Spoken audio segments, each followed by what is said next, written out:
Welcome to Nimmin Live, the #1 place on the internet to learn about YouTube, network with other content creators, and have an awesome time doing it. My name is Nick, and today we are answering your YouTube questions. And when I say we, I mean myself and my brother from the same mother, D.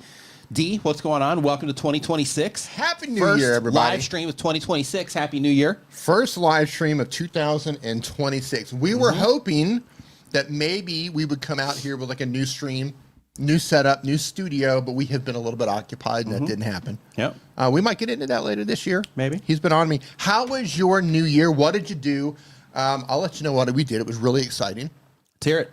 What'd you do? We waited until like the last 20 minutes before the fireworks went off. Okay. And we went and we drove up around the corner to where they were putting off fireworks. They put up fireworks for 3 minutes, and we turned around and drove right back home. Nice. We were out for 30 minutes. Nice. Effective planning around that, to where it's like, hey, we're just going to do whatever we're going to do, show up, see the fun part that you actually go for, and then we're going to get out of here. But before that, we pigged out. Okay. Man, we ordered pizza and Indian food and Dairy Queen. All at once? Oh yeah. Oh, nice. We had like feast. A feast. We had tonight we feast. Nice. Skull, and we drank out of chalices. Nice. Oh yeah. Nice. Eric Waite's going to enjoy that one. Yeah. Oh, nice. yeah. Nice. It was good stuff. It was good stuff. Yeah, for us, we had dinner in the daytime, for the sunsets. We went to watch the last sunset from a restaurant, and then after that, went home, and then went out on the balcony outside of the office and watched fireworks happen all over the city from there, and then that was it. Oh, that's not bad. That was it. Yeah, it was pretty nice. And we binge watched Daryl Dixon Walking Dead. Oh, okay. How was that? So it was pretty good. We've got one more left. But that was my New Year's. All right. It was jam-packed. Yeah. Nice. Asleep by 1 a.m.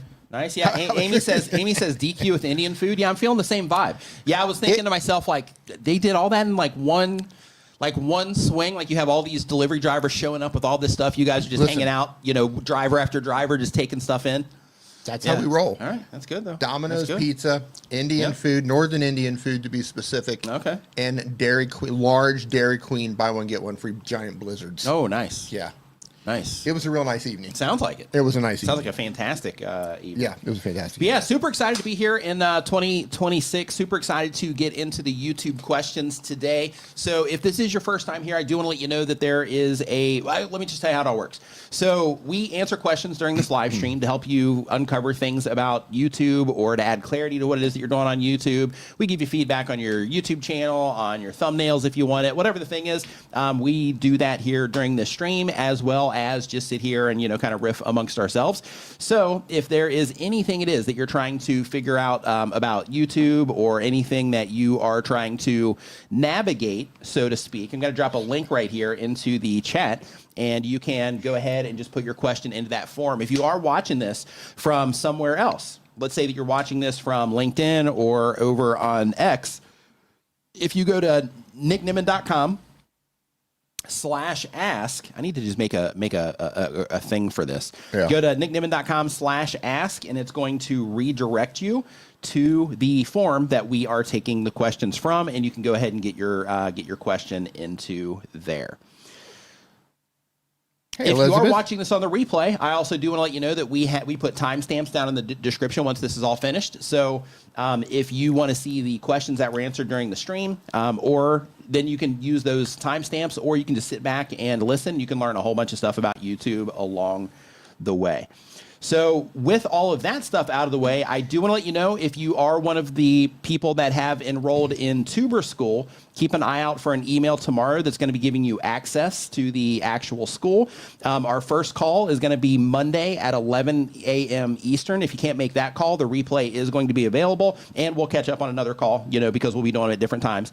And however, if you can't make it, make sure that you do look in the description of that video, because one of the things that we're going to be doing in there is we're also going to be, for the people that want it, this isn't a requirement, but for the people that want it, we are going to be asking for viewer access to the back end, so we can actually go in and help you using your data when we are doing channel reviews in there. So keep an eye out for that. That will be in the description of that as well, if that is something that you're interested in. And if you don't know what TuberSchool is, it's a school that we put together for YouTubers to help you learn how to grow your YouTube channel, make money, and make an impact on YouTube. Tomorrow's the last day. Yeah, you can get details about that at TuberSchool.com. And right now we have a promotion going on until Monday. And if you get in there before Monday, then you'll save 25% off on that. So if that's something you're interested in, make sure that you go in there and check that out. First class is almost in session. It is. First class is almost in session. So super excited about that. And if this is your first time here and you haven't heard of my app yet, it's called New Creator. You can find this in the Apple App Store. Has all kinds of helpful stuff for you in there as a content creator. Helps you manage your content, helps you save all your ideas, helps you test and get feedback on your thumbnails, helps you come up with good titles, good video ideas, all that stuff. You can find out more about that at newcreator.app. I just realized that was my first Wiggly Do of the year. It was. Yeah. It was. I hope that was as good for you as it was good for me. Yeah. How was it? How was it for you? It felt good. Did it? I put a little bit of extra twirl into it. There's like a little bit of a special twirly do going into it. Nice. A little bit of extra special twirly do. It's good. Yeah. So Florida Freak says Happy New Year. Hey, Happy New Year. What's going on? What's New Year. going on, Beanie Draws? Nice to see you here. Doug Houston. Hope that you are doing great. Chantel, welcome back. Hope that you're doing amazing as well. Big Italian Adventures. What's going on? Hope you're doing awesome. And Elizabeth, how you doing? Tango in the kitchen. SF Ike High One. I'm not sure what that is. I apologize for messing that name up. It says how to start a channel from scratch in 2021. There's a lot of nuance in this, but you figure out what you're trying to do with your YouTube channel. You figure out who it is that you're doing it for, and then you figure out the content that you need to publish in order to make it happen. And then from there, you get to making the content, and then from there, you analyze everything that's happening on the YouTube channel, and in order to fine tune things to get things working at a higher level for you. And then while you're doing all of that, you're also figuring out how to monetize and how to put everything together in a way that's sustainable, so you can do it for a long time.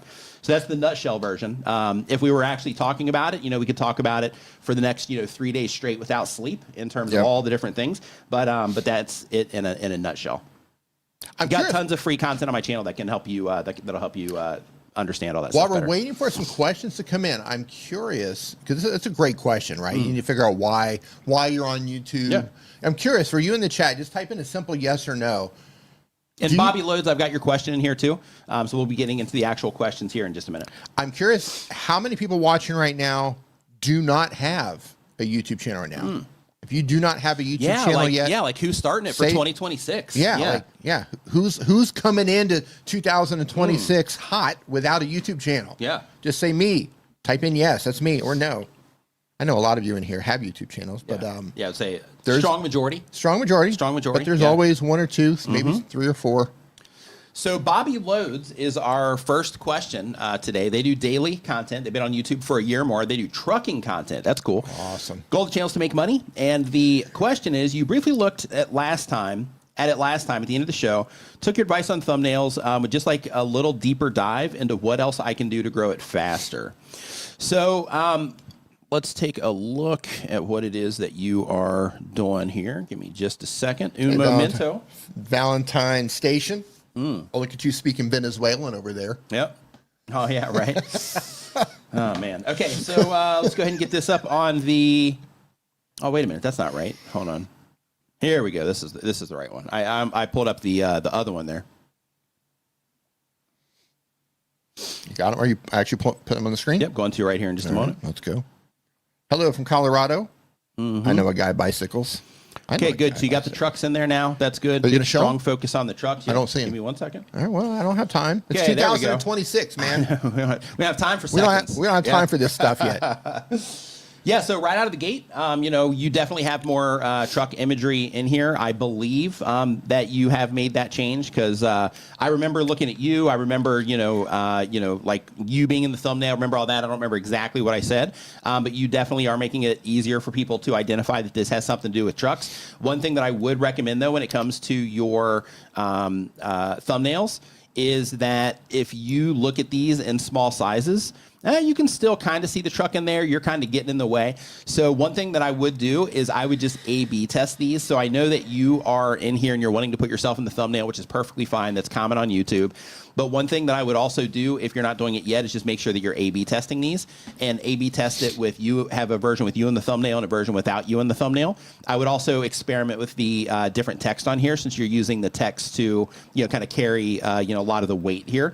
And also, when you are focusing on text in your thumbnails, another really important thing to keep in mind is that excuse me, is that when you are nope, that's not it. What are you looking for? I'm just hitting the, making sure I'm hitting the right button here. Nope, that's not the right button. Get it together, man. It's 2026. Here we go. Okay. So another thing, and this is just a learning moment for everybody here. So when you are using text in your thumbnails, it's perfectly fine to use text.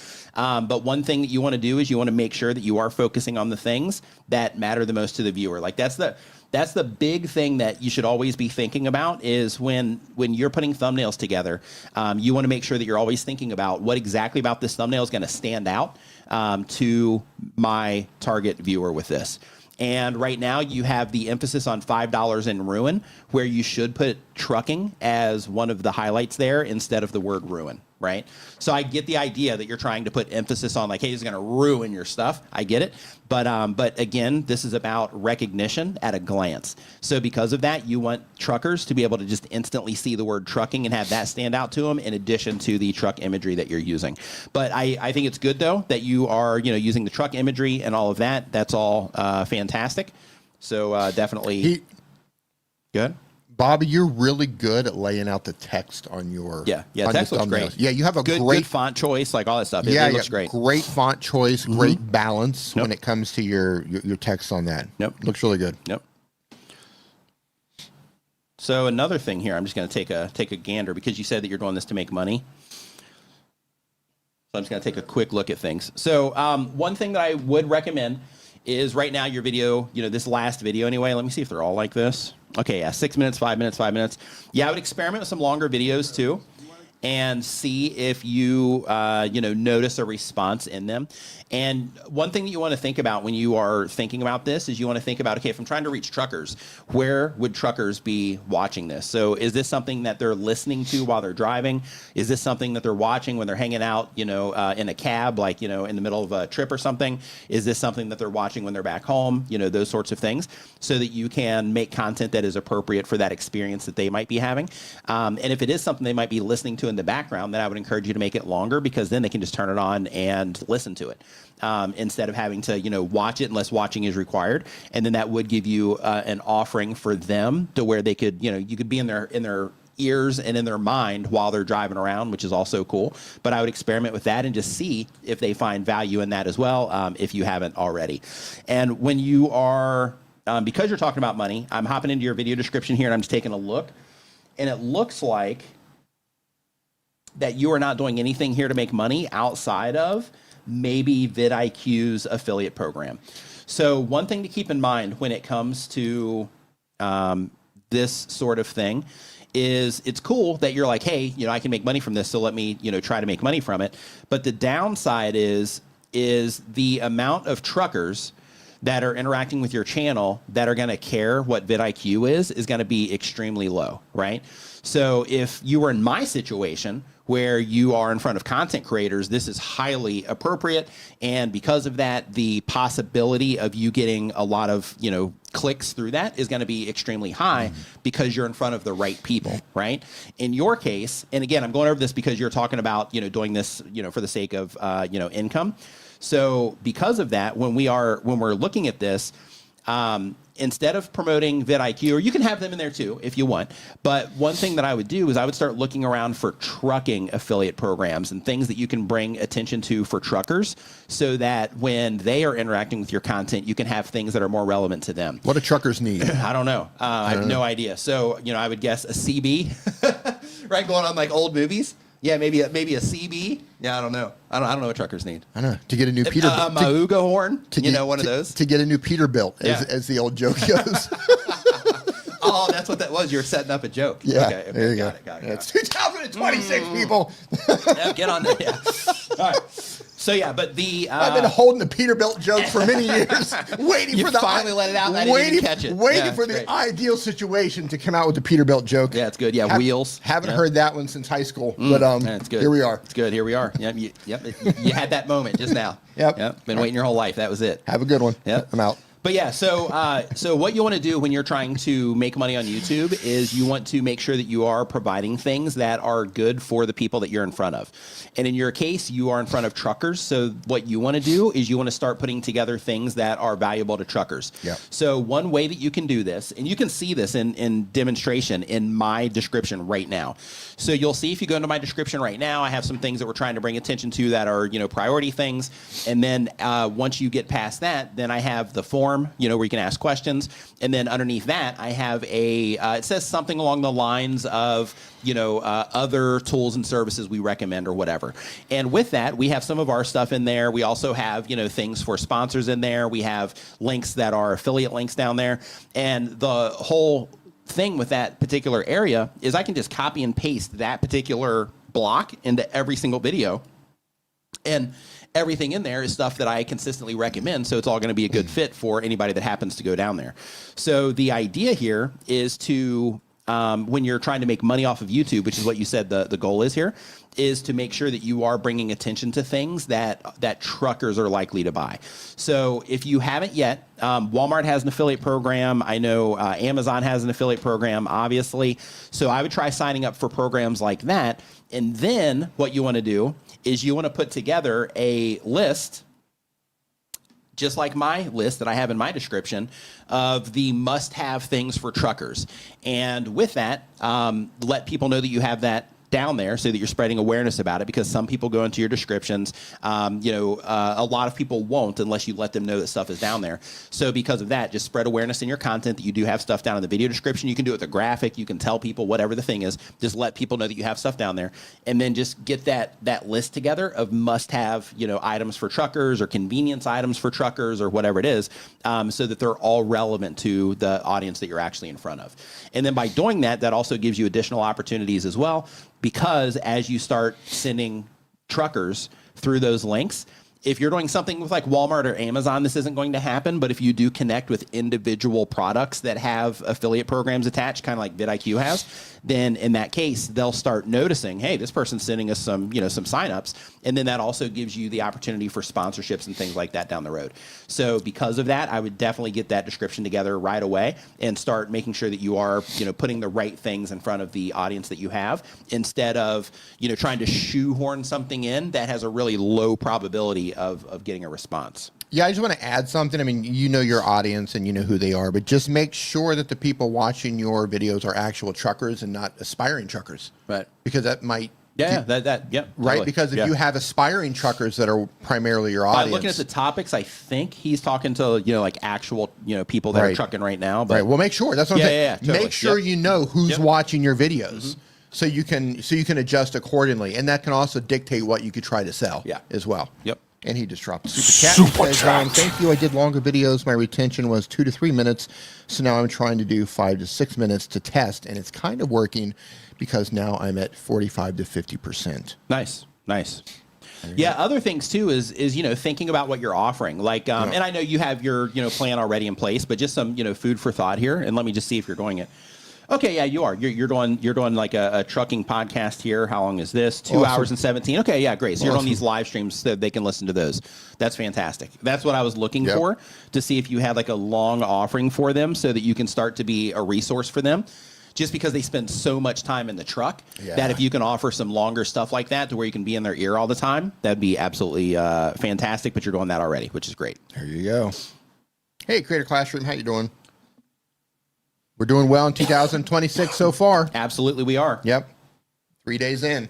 And it's good that you are inching up your retention on your videos. That's fantastic. So keep working on that as well. Use your retention to kind of inform you on the right moves to make there. And then I would also just kind of consider with your content pillars that you're putting out, even though like some of these videos are shorter videos, I would start thinking about like, is there like a recurring thing that I could offer either weekly or something like that, to where it would be something to where they might be able to listen to me on like a for like 30 minutes or something at a time.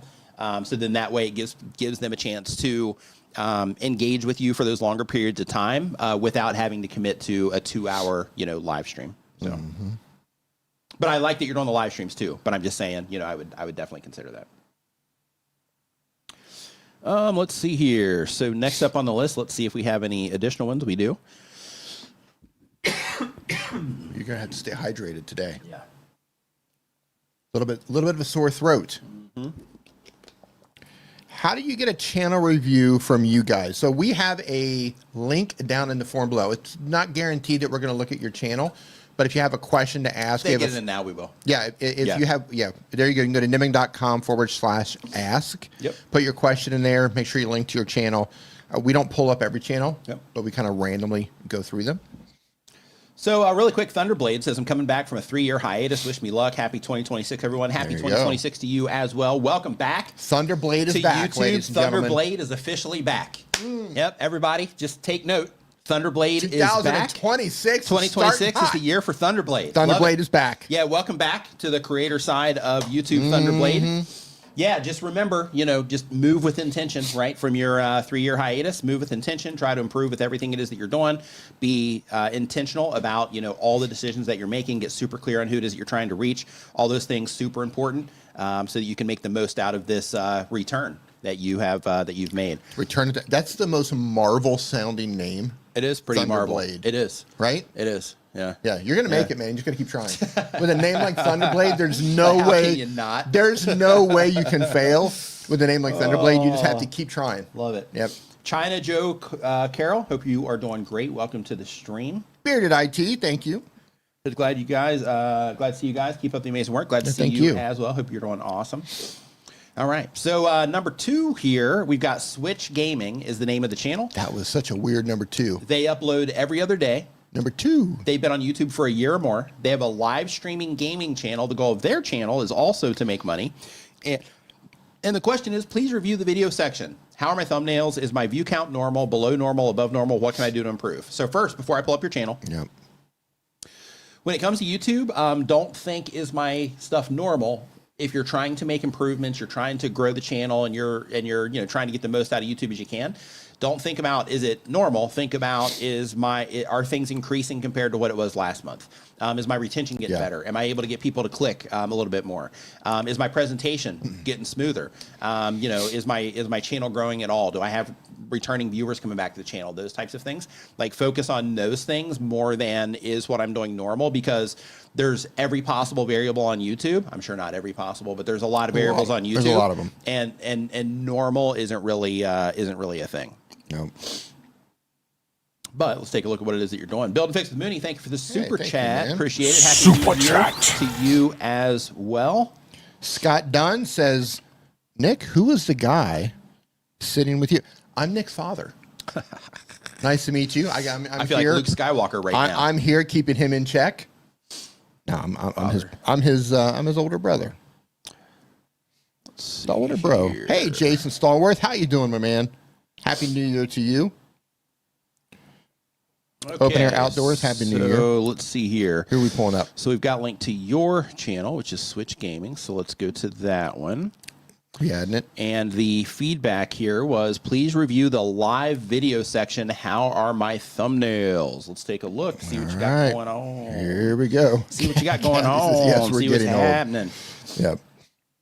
Renewed energy for being a creator. What's working, what's not. Repeat what's working 100%. Yep, love it. Open Air Outdoors, Happy New Year. Okay, so Switch Gaming here. So we are on your lives tab.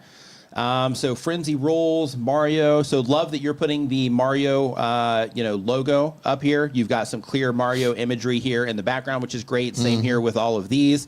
I would definitely make sure that you're using thumbnails that are ratio correct, unless this is a vertical stream. Yeah, it's okay, it's a vertical stream, so disregard that. I wish they would identify that better. Yeah, on the page. But I mean, this is a way to identify it, though. Yeah. I mean, technically, so that's good. Just aesthetically, I think it looks terrible. Yeah, I do too. Yeah, it makes it all look like the grid is broken. Yeah, I agree, 100%. But yeah, I mean, that's on YouTube, though. That's not on you. Right. But yeah, so with this, though, I would do like little details. Like it looks like you only have it on this one. I know you got it on some of the other ones too. You put like live on there. After the live is finished, you don't need to worry about that. I would not put the emojis in your titles. Instead, just have it focused on what it is that you are offering in the live stream. In addition to that, if you're trying to use these to grow, never mind. So you have your streaming software sending out 2 different streams, which is why you have the same title there. Got it. God, that's so confusing the way they set that up. Yeah. Not on you. Not on you. Yep. Talking about how YouTube displays these. Yeah, I'm seeing if what they're doing. By the way, I here. just want to it's the say same there, you too. have a really good eye for choosing. Your colors look really good. Yeah, definitely pops. Yeah, very, very eye catching. But yeah, so one thing just to bring it to your attention here is I'm sure you've noticed that like this one has a lot more views on it compared to like a lot of this other recent content. I would really dig into this because right here you have The Grinch. you have proof, right? In terms of there was something that was going on in this video. It could just be that, it was a Christmas Jamboree marathon and that was something related to the game. And so it was a timing issue. Those things happen. But I would definitely look into this and see, like, are you doing anything different when it starts? Did you do anything different? Was the difference on this one? Did this happen while you were actually live or did it happen on the replay? I would definitely look into that. And if it was while you were live or on the replay, I would start to just kind of analyze this video and ask yourself, why do you think it is that people enjoyed this more on the replay? Compare how you started it, how you got into the game and all that stuff against some of these other ones that you did that haven't performed as well. I would definitely consider that. Did you play any games over Christmas, New Year's, holiday? I actually did. I played Fortnite. Played some Fortnite? Yeah, I played a little bit of Fortnite. But yeah, like here, so I think your thumbnails are actually okay. I would put a little bit more emphasis on, like the Mario here. Because I think like where you're doing like this sort of thing, it's great because see how big that is. So if we just compare these, let me just pick this one and then we'll pick this one. So when they're both big, you can see everything that's going on, right? Easily and quickly you can see all that. But then when we scroll down here, you can still see this one pretty clearly, but the Mario here and the logo here, it starts to be a little bit more difficult to identify. So because of that, I would just experiment with these. On the replay, I would experiment with these on, focusing more on the Mario imagery. I think it's great that you're in here, but I would, definitely focus on, trying to make sure that Mario is also going to be big at a small size.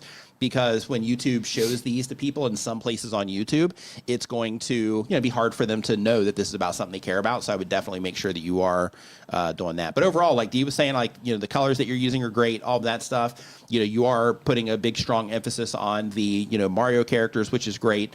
So I think that, I think those are good. This one, I think, is a little bit cloudy. Here, I can't really figure out what's going on at a glance on this particular one, but I think what you're doing with these most recent ones, I think these are definitely heading in the right direction with your thumbnails. Also, really quick, one more thing is here you have it focused on the text here is like on Frenzy Rules. It'll be more valuable to you to focus the logo here. And then if you want to put the Frenzy Rules, have that as the secondary item there instead of that being, the primary on that one. I concur. And D concurs. Yep.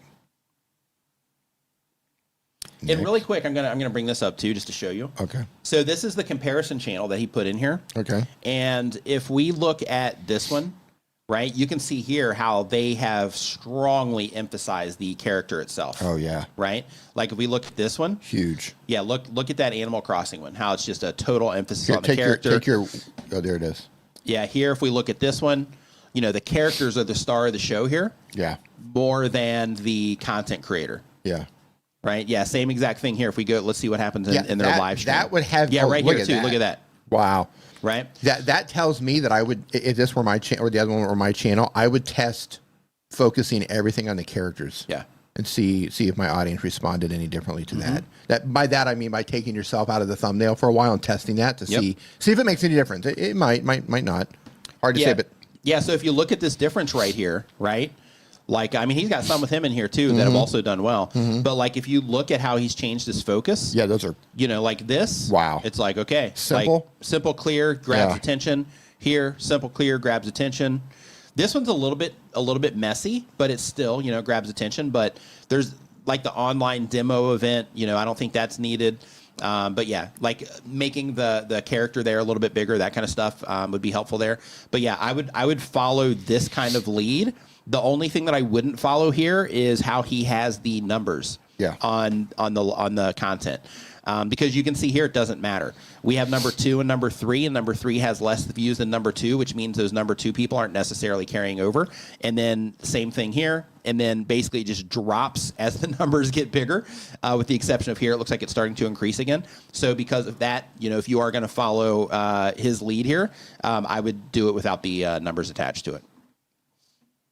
Yeah, and the reason why he's recommending that you don't put the numbers in there is because if somebody hasn't watched the ones before it, you might feel like, oh, I haven't watched number 2 and 3. Why would I jump into number 4? Right, and it's a primary focus of the thumbnail too. Right. Like that number 2 stands out right. more than, like in terms of that instant attention, more than the character in some of those cases. Yep.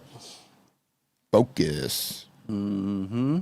Ow, how? Oh, how? Okay, so the next one that we have here, and by the way, if you are just joining us, we are answering YouTube questions. We are giving you feedback on your channels, that kind of stuff. If you want us to check out your channel or you have a question or anything, there's a link down in the description where you can add your channel to the list. It's completely free. If you're watching this anywhere else other than YouTube, you can go to nickniman.com/ask, and it'll redirect you to the form where we are pulling these from. So we have Cosmo Human is the next channel here. They do daily content, but on YouTube for less than 6 months. It's like a Minecraft channel. The goal of the channel is to make money. And they say, how can I get 4,000 hours as getting 1,000 subs is easy? You got to learn how to make content. Yeah. Like in terms of the actual video content itself, because I mean, you're still getting people to subscribe, which is good. But you have to be able to get people to watch for a longer period of time. So because of that, actually, here you say, hold on, in the average, okay, so that's for shorts. Shorts, most of the Minecraft challenges. I'm actually going to look at the channel here real quick and just make sure that you're making long form content. While you're pulling them up, Jason says, I'm so glad you brought up the numbers. I have an ongoing lesson series that was putting the numbers in the thumbnail at the beginning of the title, and this led to poor performance. Yep. There you go. Absolutely. Yeah, like those types of things are things that, as the creator, we think, we're like, hey, that makes tons of sense because then it helps people identify kind of where they're at. But the thing that YouTube recommends is that you make every video as a standalone video to where your regular people can enjoy it, and somebody that's never watched any of your videos before, they have no idea who it is that you are, they didn't have somebody recommend you or anything like that, you're just completely new to them, to where they can go into that video and they can still be up to speed with what's going on. That's the approach to take. Right. You can put them in a playlist if you want somebody to watch them in a particular order. Yeah, that's what those things are for. Right. That's exactly what a playlist is for. Mm-hmm. And at the end of each one of those streams or lives, you can put the end screen, right? Go watch this next one, or you can, link in your pinned comment, link in your description, sending people to the next one in that order. But YouTube doesn't suggest videos in order that way. They're not going to be like, oh, well, you haven't seen this creator's videos before. Here's number 1. Yeah. Yeah. YouTube's going to put them out how YouTube puts them out. YouTube's going to do what YouTube's going to do. Absolutely. So really quick, in terms of you getting more watch time, so these orbital cannon videos, these seem to be working for you, and they're tutorials. Are you pulling them up? No. Okay. And they're tutorials, so because of that, I would definitely lean into that if you have more things that you can help people with there in terms of getting that watch time. So the downside of these is that they are shorter videos compared to your Start Now one, which is like almost a 9-minute video. So one thing that I would do is I would try to put together some tutorials since these are working for you. That means that the people that YouTube is showing these to are enjoying these videos, right? So because of that, I would make a whole series around this particular game and do some longer tutorials that will, that people will want to watch for a longer period of time because of the information that you're sharing in them. And I would take that approach at a glance here from the outside for getting that watch time up. In addition to that, I'm just going to check something really quick here. Hey, Charlie, how you doing? Happy New Year, buddy. Yeah, so this is a subtle thing, but since you are trying to get in the partner program, this is also important. Another thing that you want to do is make sure that instead of just having a pinned comment here where you pin, somebody else's comment, in this area here, instead, one of the things, oops, where'd it go? In this area here instead, for this tutorial, put a link to the other tutorial. And then as you get additional tutorials, put them all together in a playlist and start sending people into that playlist here from your pinned comment. Because that's 11 people that came down here and looked that you have proof of. Some of these you responded to. 11 that you left comments. Not, yeah. More may have read them. But yeah, that's what I was going to say next. I read comments and don't post all the time. Me too. Yeah. But yeah, put a pinned comment here that says, hey, if you enjoyed this tutorial, I've got another tutorial that shows you how to fill in the blank, and then you can find that here. And then in addition to that, let me just check some things. Here, make sure that whatever it is that you're linking to is relevant. So in this case, you are linking to this underrated Minecraft mods video when they're here for an Orbital Canyon tutorial, and you already have another Orbital Canyon tutorial on your channel that you should be leading them into. So there's a couple reasons you want to do this. One, it makes it easy for the viewer to find something that's relevant to what they care about right now. I know both of them are Minecraft related, but this is, you know, it's Orbital Canyon tutorial plus Orbital Canyon tutorial that you're sending them into. Same exact thing for that playlist as well, to where you're sending them into that same exact video. And then in addition to that, once you get that playlist built out, make sure that you are also making putting links down here as well in your video description to those playlists, to those other tutorials as well, or to other series that you might have on the game. Those would be what you should put down into the video description. And by doing this, you're doing what we call a watch time trap, which is basically somebody enters a video and then you're making all of these different avenues for them to find additional content on your YouTube channel that essentially, you know, helps you generate more watch time by simply helping the people that are already enjoying your content and engaged in what it is that you're doing more easily find other content on your channel that they are likely to enjoy as well. Yeah, make everything intentional. Yeah. You know, you're intentionally choosing the topics. You're making the thumbnail a certain way. You're writing the title a certain way. You choose your topic a certain way. But you can also be intentional about what you want the viewer to do next. Mm-hmm. And we have different areas, right? We have the end screen, we have pinned comments, and we have links in the description that can all funnel them into another particular video. Yes. Be very intentional with everything. Hey, Tish, how you doing? Happy New Year. Hey, Tish. Hope you are doing amazing. Yeah, Doug says here, tutorials about Minecraft are smart for evergreen, 100%. Mm-hmm. Okay, so next up on the list here, we've got... Next. By the way, I'm curious, right about now, everyone in here should go look at their channel about now and see if you are pinning comments. If you are pinning comments that are sending people somewhere intentional. Mm-hmm. Maybe it's to another video. Maybe that's what you're trying to do. Maybe you're trying to send them to your website or a sales funnel. Mm-hmm. But if you are not taking advantage of the pinned comment, it's prime real estate. It is. Yep. Hey, David, how you Foster doing, in the house. What's up, dude? Hope you are doing awesome. Nice seeing you here. Chatty Cathy, what's going on? Yep. So next up, we got Metal Buzz. Metal Buzz, they upload every other day, been on YouTube for 1 year or more. It's categorized as a travel channel, but the target audience is people wanting to live in how do you say it, D? Medellin, Colombia? Medellin. Yeah. Medellin, Colombia. Medellin, so those L's are a Y, essentially? Yes. Medellin. Okay, got it. Well, I've got stories. I'm sure you do. So the question is, I've switched to doing more raw walking vlogs, and they seem to have worked. Should I continue with this? Is there anything else I should try? So if the goal of your channel, let me scroll back up to the goal section here. Doug says, my pinning is getting lax. Doug. David Foster says, I always forget to pin comment. See? Yep. See? You got to remember. That's why hanging out here's a win. That's right. Right? Yep. So yeah,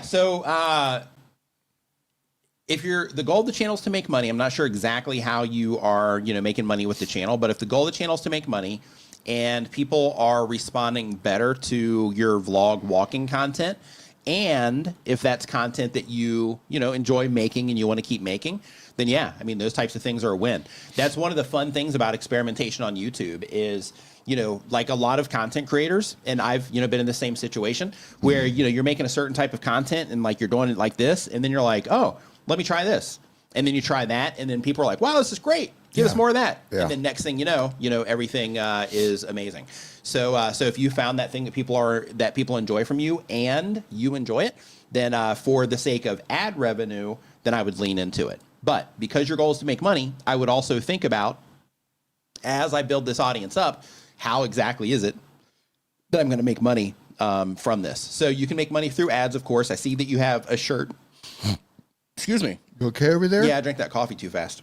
Okay. I see that you also have a shirt available. And, okay, you have like a Zoom call that you do. Okay, so you've got monetization in place. That's great. Love seeing that. Yeah, that's a win. So you're good there. So if people are enjoying your walking content, yes, do more walking content to answer your question, which is, the real, the only information that you actually wanted to know when you asked that question. And I just kept going. All right. So next up, we've got Gregor Brown says they pin always. There you go. Habitual pinner. Yep. Cathay Fit says, when you started to sing, I sang the same song. Yep. Glad that you picked that up. At the Funk Soul Brother. Yep. That was happening right there. Now. Yep. The Funk Soul So, Brother. Retorres. Hey, David says he's wearing his Niminati sweatshirt today. Love it. Love it. Love it, man. So next up, we've got Retorres. They do daily content, but on YouTube for a year or more. They do TV shows and movie reactions. The goal of the channel is to connect with others who like what I like. And they say usually, D, this is your department here. Okay, great. They say usually copyright issues are shown by YouTube and timestamps of the video, but some of my Stranger Things videos were totally taken down by Netflix, and the timestamp showed the whole duration of the video, including discussions with no episode showing on the screen, which means they're not interested in me re-editing my videos. I'm upset. Do you think this is actually fair and I'm overreacting, or do you think someday YouTube will have some better approach to this subject? D, do you want to talk about copyright law and how it's a law versus a thing that YouTube does to... So are they doing, are they doing reaction videos? Is that what they're doing? Yeah, so give me 1 second here. Yeah, they do TV show and movie reactions. TV show, movie reaction. So first of all, if you were giving commentary, if you were giving thoughts tonight, what you thought about the episodes, and you weren't just Take this for a second. I'm going to turn that fan off over there. Yep. If you were doing commentary, giving your opinion on episodes, and you were not just showing the episodes in their entirety, then you could dispute that claim. You can end up losing that dispute, but you can dispute it. There is a thing called fair use, whereas if you added something to that of value, you might actually win that dispute. That's a decision you're going to have to make as a creator. The problem with Content ID on YouTube, Content ID is a digital fingerprinting system that is for YouTube, right? Different social media platforms have their own systems, and it is looking for Stranger Things episodes. It's listening for music, right? That's what it does. It's digital fingerprinting content. And when it finds that content, it can either automatically claim what it believes is where the infringement lies. And you can dispute that if you want, but it's not always accurate. Yeah. Sometimes it makes massive mistakes. Yes. Like you said, it's claiming your entire video instead of just the segments where you're showing Stranger Things. So it makes mistakes. So if I had a channel and I was getting mistakes like that where it was claiming the entire video, I would probably try disputing maybe one of them. Don't go in and dispute them all. I would dispute maybe one of them. And through the process, you get the ability to explain what's going on. And hopefully a human is going to review it right. and make the right decision. But I would dispute one and see what happens. Content ID is not perfect, but anytime you are using content that you don't have the rights to use, you run the risk of getting a copyright claim, or in some cases, a copyright strike. Yeah. Fair use, a lot of people, they can do reactions, they can do commentary, they can talk about movies, they can talk about TV shows, and they get away with it. But that doesn't mean that they don't first get a claim. And I know a lot of people, especially with the music channels, a lot of people get claims, then they dispute those claims, and a lot of those claims are won. So they can keep them up that way. Yeah, it's kind of it's a game of whack-a-mole if you're going to be in that niche. Good old whack-a-mole. Good old whack-a-mole. Content ID is not perfect in any way, shape, or form. And to your question, no, it's not fair. It's not fair, but none of this is fair.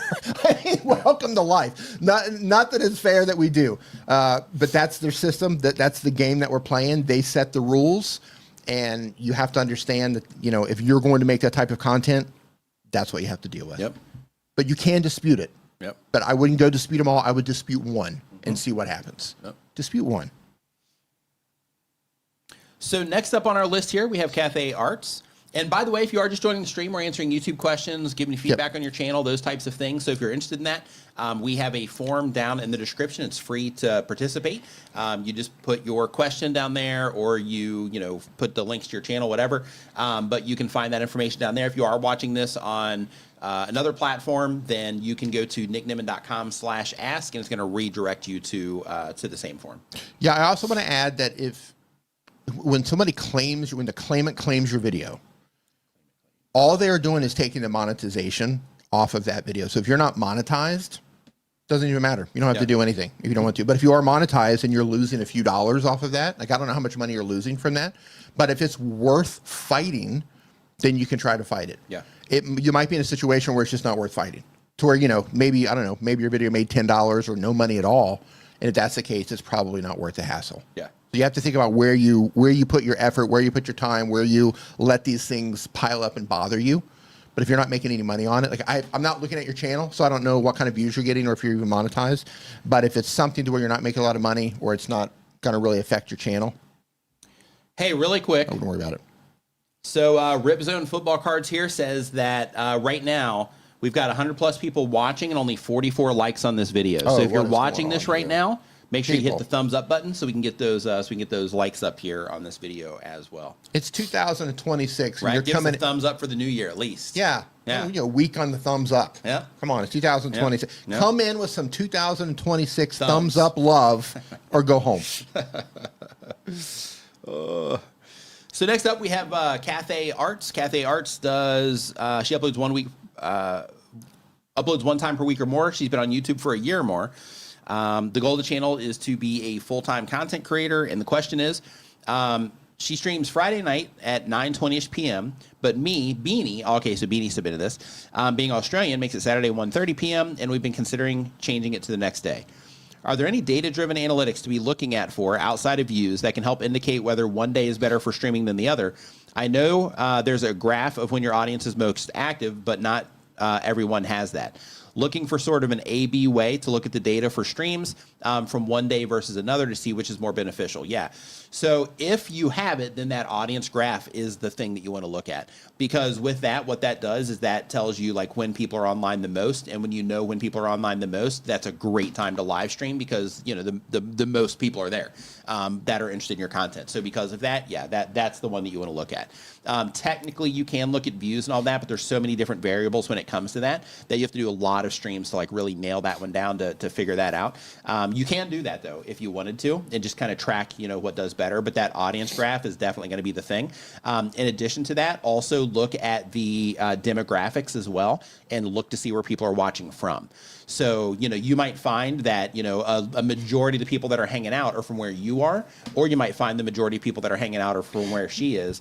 And you can use that information to figure out an idea. So when you go into the demographics information of your YouTube channel, you can really dig into some really good information there to figure out where people are watching from. So I would use that information to start to figure out, what would be the best fit for those people that are watching in those areas. Roberto Blake in the house, Sith Lord of YouTube. What is Sith Lord of YouTube?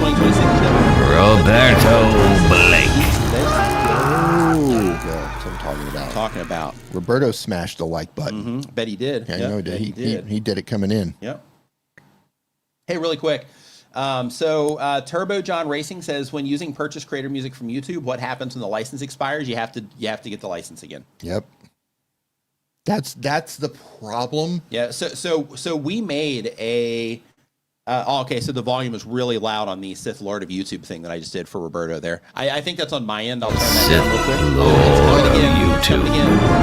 Roberto Blake. We'll start hearing in 2026. Hey, it's all right. It's all right. Hey, it's loud. Hey, we're good. Roberto's a Sith Lord. He probably did all that from his end. He's like, yeah, I'm going to crank this up on there as they're playing this. Yeah, that was way loud. Yeah, everybody's like, yeah. David says you couldn't hear you talk over the sound effects. Wow. Yeah, that's definitely pretty loud. Yeah, so maybe. Yeah. Well, we want to read lips in 2026. Yeah. Oh, that's the sound effects one. Yeah, but it's on your end. Like if I turn it down here, then everything else is going to come down. Oh, okay. So that's on your end. All right. We're professionals, ladies and gentlemen. Yep. Here we go. Do not try this at home. Mm-hmm. Mark. Hey, Marcus, what's up going on, dude? Hope you're It's doing really awesome. loud. Affiliate marketing dude in the house. Hope you are doing hey. great, man. It's been a while. Hope you're doing awesome. Nice to see you in here. So let's see here. So next up, we've got, and by the way, if you are just joining us, we are answering YouTube questions. There's a form down in the description where you can put your question. We'll give feedback on thumbnails, anything like that you are needing. If you are, if you have a question about anything, whatever, that's what we're here for. Yeah, back to the question, Turbo John, you have to get the license again. That's one of the things when you are purchasing music from somewhere, you have to make sure that you're... Here's the thing to look for, because this can become a pain otherwise. You are looking for a license that gives you the rights to use the music in perpetuity, which means those words, in perpetuity. That means that you get indefinite usage of that track, assuming that they're not going to actually just sell their library to somebody else. But generally speaking, in perpetuity. If you buy something that only gives you the rights to use it for a year, you are forever now caught. You're in that wheel now. You're in that hamster wheel running, renewing every year. You're on a subscription at that point.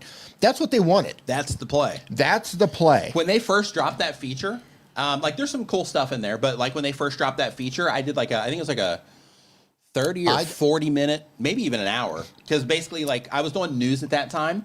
And for that particular one, that the news was normally 5 to 10 minutes. That one was a really long stream because there was just so much stuff in there that was wrong. Yeah, I'm not a fan of YouTube's music, the paid stuff. Yeah. For that exact reason. For that exact reason. Use their free. Yeah, that's what I was saying. And use the free music. Yeah, Rock On says they have some free stuff too. 100%. That's what I was saying. Some of it's okay, but there's some of it though that it just doesn't even make sense. I don't even know why people would choose to use it. Yeah. But anyway. You do you. Hey, really quick, the T-Side Traveler says, first-time visitor, hope to learn some tips. Welcome to the live stream. If you have any questions about anything that you're doing on YouTube, there's a form down in the description where you can put your, your channel, ask whatever questions you have. You can go ahead and do that. It's completely free to do, and we'll get it answered here on the stream today because we don't have a ton of questions. Nobody has questions in 2026. That's right. That's right. So bunch of know-it-alls in 2026. Right. So next up, we've got Scott Dunn is the next channel here. Getting ready to start their channel. Been on YouTube for a year or more. I guess it's a new channel. The goal of the channel is to make money. And they say that they are restarting their YouTube experience and they are rebranding their channel. So I'm not sure, Scott, what it is that you are looking for. Okay, you just want general channel advice. So we'll just take a look here. And you said you're on a rebrand, so I'm not sure what it is that you are doing now in comparison to what it was that you were doing before, but we will take a look and just kind of check it out. While we're doing this really quick, just in case you haven't heard about this yet, I have a free browser extension that works on Chromium browsers, so Google Chrome, and there's a handful of other ones. But this is completely free. It turns the new tab, like when you click on the new button right here. If you don't have this, it just has the Google box right here. With this particular tool, what this does is this has information on your YouTube channel here. It has a bunch of quick access buttons to different parts of your YouTube channel down here. It has a quick launch dock where you can jump to, whatever website or anything for any of the stuff you do, and all this is fully customizable. It's got a world clock on here or single clock. It's got a to-do list built into it, and it even has a content pipeline area down here in the bottom as well. And you can also monitor up to 18 different YouTube channels, so you can see when people are, publishing content. You can do this for your favorite channels. You can do it for competitor channels, anything like that. And then over here on the right-hand side, this keeps you up to date with YouTube creator news. And then once you're on YouTube, you have cool features like this to where, in his case, if I click the Analyze Content button, I didn't put my API key in there before the stream. Okay, so never mind. So yeah, that's not in there right now. Or it's broken. I'm not sure. So I'm going to have to look into that. But it also has a feature in here where you can also compare thumbnails on any videos on YouTube. Oh, that one's unavailable too. Yeah, that doesn't look good there on because it's 10 years ago. It's not a recent video. Okay, so here we go. So yeah, the format probably wasn't there. That one's not either. Weird. I'm having some issues there. But anyway, go check that out. It's called Creator Dashboard. You can find it at creatordashboard.com. And those problems that I'm having, you won't be having on your end. So, okay, let's look at your channel, see what it is you're doing. So you said that you're rebranding, but you didn't tell me what you're rebranding to. So I'm not 100% sure on what it is that you are offering. So right here, it just says that, that it's your YouTube channel. It says you'll be releasing new videos as you have time to create and upload them. So a couple things, just when it comes from a subscriber perspective, you know, that sort of messaging isn't super inspiring for people to subscribe to the channel, because, you know, it suggests that like, oh yeah, if I you know, find the time, then you know, maybe I'll drop a video in here, versus like, yeah, you can count on regular programming from me. Right. So because of that, if you can make a commitment of some type, you know, because we are in the new year, now's the time to do it. If you can make a commitment of some kind, I would definitely do that. And you say that you've been away from your channel, but you want to revitalize it for 26 and beyond. Yeah. So if you are coming back to YouTube now, and I know you have a bunch of subscribers here, but if you're going to do a rebrand, I'm just going to be honest with you here. If you're going to be making content that is outside of the things that the people that are watching these videos would be interested in, then I would just completely start a brand new channel. And the reason for that is because YouTube currently, they reserve spaces on YouTube's homepage for new channels. So it gives you that opportunity to like jumpstart in the right way. And the reason for that is because on your channel right now, you have 64 videos, and out of those 64 videos, those are videos, if you're going to, you know, send it in a different direction, those are 64 videos that have brought in people that are not interested in the new things that you're doing. So because of that, if you start a new channel, then that way you don't have to go through the painful process of trying to take the ship that's already sailing in the direction and try to move it to make it move into a different direction, right? So you can just start fresh, and then every video that you upload on that new channel is going to be a perfect fit for those people that you are trying to, you know, reach with the content. So that would be my recommendation for you in 2026 is I would, you know, in this situation where you've just taken 4 years off, if you're going to be going in another direction with the channel, then I would just start a new channel. And I know that sucks, and that's not what you want to hear, because in your mind, you probably see the 30,000 subscribers, and you're like, yeah, I want to keep that part. But the thing that's important to remember is that you have 35 or 30,000 people that have, you know, subscribed to this, and you're going to be giving them something that they don't want when you publish the new content. So that's why considering a new channel is the thing to do there. Hey, Melinda, hope you're doing great. Welcome to the stream.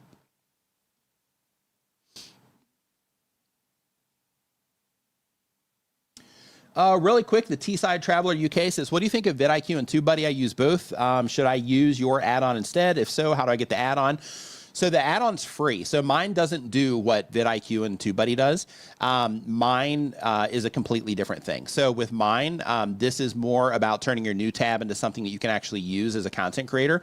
And it also gives you some additional things inside of YouTube. Like, for example, a thing I didn't show you is you can also like screenshot your comments if you're somebody that puts comments in your videos and stuff like that. And I've got a lot of like really cool stuff I'm going to be adding to that this year as well. But with mine, it's free, you know, whereas the other ones you have to pay for them. And I mean, they have free plans, but, you know, ultimately they're trying to, you know, get you to pay for them, which is fine. You know, like, you know, they use APIs and stuff, so that makes sense. But with this, it's just not the same thing. So when it comes to vidIQ versus TubeBuddy, so I used to be TubeBuddy's biggest supporter, and then they sold the company. And then after they sold the company has, you know, they've made a lot of really immoral decisions around, or unethical, I should say, not immoral, but unethical decisions around how they're running the company. In addition to that, they have stopped innovating, which they used to be like, you know, the tool for content creators. Now they're just kind of taking a back seat to vidIQ, and you can see this yourself. Like, I'm not just saying this, like, you know, you can see it for yourself to where, you know, if you go and you look at the reviews on all the different websites, you know, like the Chrome store, Firefox, you know, anywhere where you would get an extension. If you look at the reviews there, TubeBuddy doesn't hold a candle anymore to vidIQ. Like, everybody, like almost all the reviews are positive on vidIQ, whereas the TubeBuddy reviews are just filled with, you know, negativity on how the support sucks, the tool sucks, you know, those types of things. So because of that, I would just look at the reviews and let that do the speaking for you. And it pains me to say that. I hate to say that, because I've led a lot of people into TubeBuddy because, you know, at the time that I was doing that, and Roberto's in here too, you know, he's the same way. But at the time that, we were doing that, it was like the tool that you wanted to use. And they had like A/B testing before YouTube had it and stuff like that. But now in 2026, there's really no need to use it. So because of that, I tell people, I don't usually do this while I'm live streaming, but I tell people, I'm like, yeah, if you're using that, you're just wasting money. Instead, go use vidIQ because, and I have no relationship whatsoever with vidIQ. They don't sponsor me, anything like that. But the reason that I tell people to use vidIQ now is because another thing is if you look at vidIQ's Twitter account, you compare it to TubeBuddy, they're constantly sharing information, about what's going on with YouTube and all that and keeping creators up to date with stuff. If you go and look at their YouTube channel, they provide just constant support for the creator community and their users, where TubeBuddy, they publish content sometimes. They don't do live streams anymore, anything like that.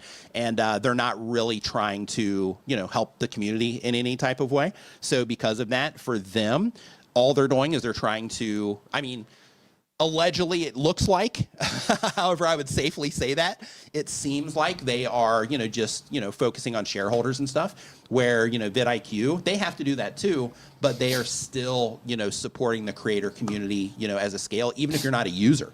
You can still go and get value out of what it is that they're doing. So because of that, I recommend vidIQ over TubeBuddy 100% of the time now. So, and again, it pains me to say it because I used to be their biggest supporter.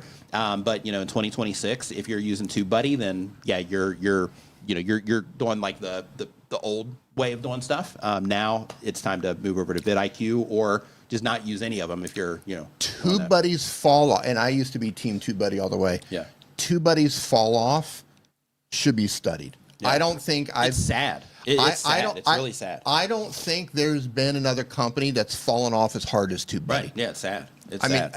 Just all the way across the board. Across the board. They went from being arguably one of the best companies in the entire business. Yeah, the creator, the creator economy. One of the best businesses in the creator economy with amazing employees, amazing leadership, amazing owners that were just amazing company. Just absolutely an amazing company to just one of the major fall-offs that I've never seen somebody fall off so hard. And they continue hopefully that to fall. answers your question, though. And they continue to fall. Yeah, so you're using both, so you'll save some money. If you are, and Roberto right here says most companies, go that way when the founders leave and they sell the company to mega, conglomerates. Yeah, 100%. But even then, it's a big fall. Wow. Yep. Wow. Yeah. Yeah. vidIQ, I think, and like you said, when I was in there, vidIQ, Rob is the vidIQ channel. Rob is just on top of it. I don't know who's running their Twitter account, their X account. Yeah. But they're on top of it there, man. And they're doing it everywhere. They're doing it on Instagram, Threads. They're on Threads. They're embedded in the community, and that's what TubeBuddy used to do, but they don't do it anymore. Yeah. And really quick here, American English with Brent says, same as StreamYard, not the same after it was sold, but I don't think anything unethical, just less personal. Yeah, so on the content side, they have, they don't do as much supportive things like they used to anymore. The community side of it is the community side, but in terms of StreamYard as a tool, they've been doing a lot of updates. Honestly, the way that they handled some things once they were purchased too, I would love to say some, bad things about them, but to be honest with you, the tool is still such a good tool that I really have nothing to, negative to say about their tool. And I still think that, if somebody's looking for a live streaming solution, I still think that they should use StreamYard, especially if they're getting started with live streaming, just because, just to be transparent, it's an amazing tool.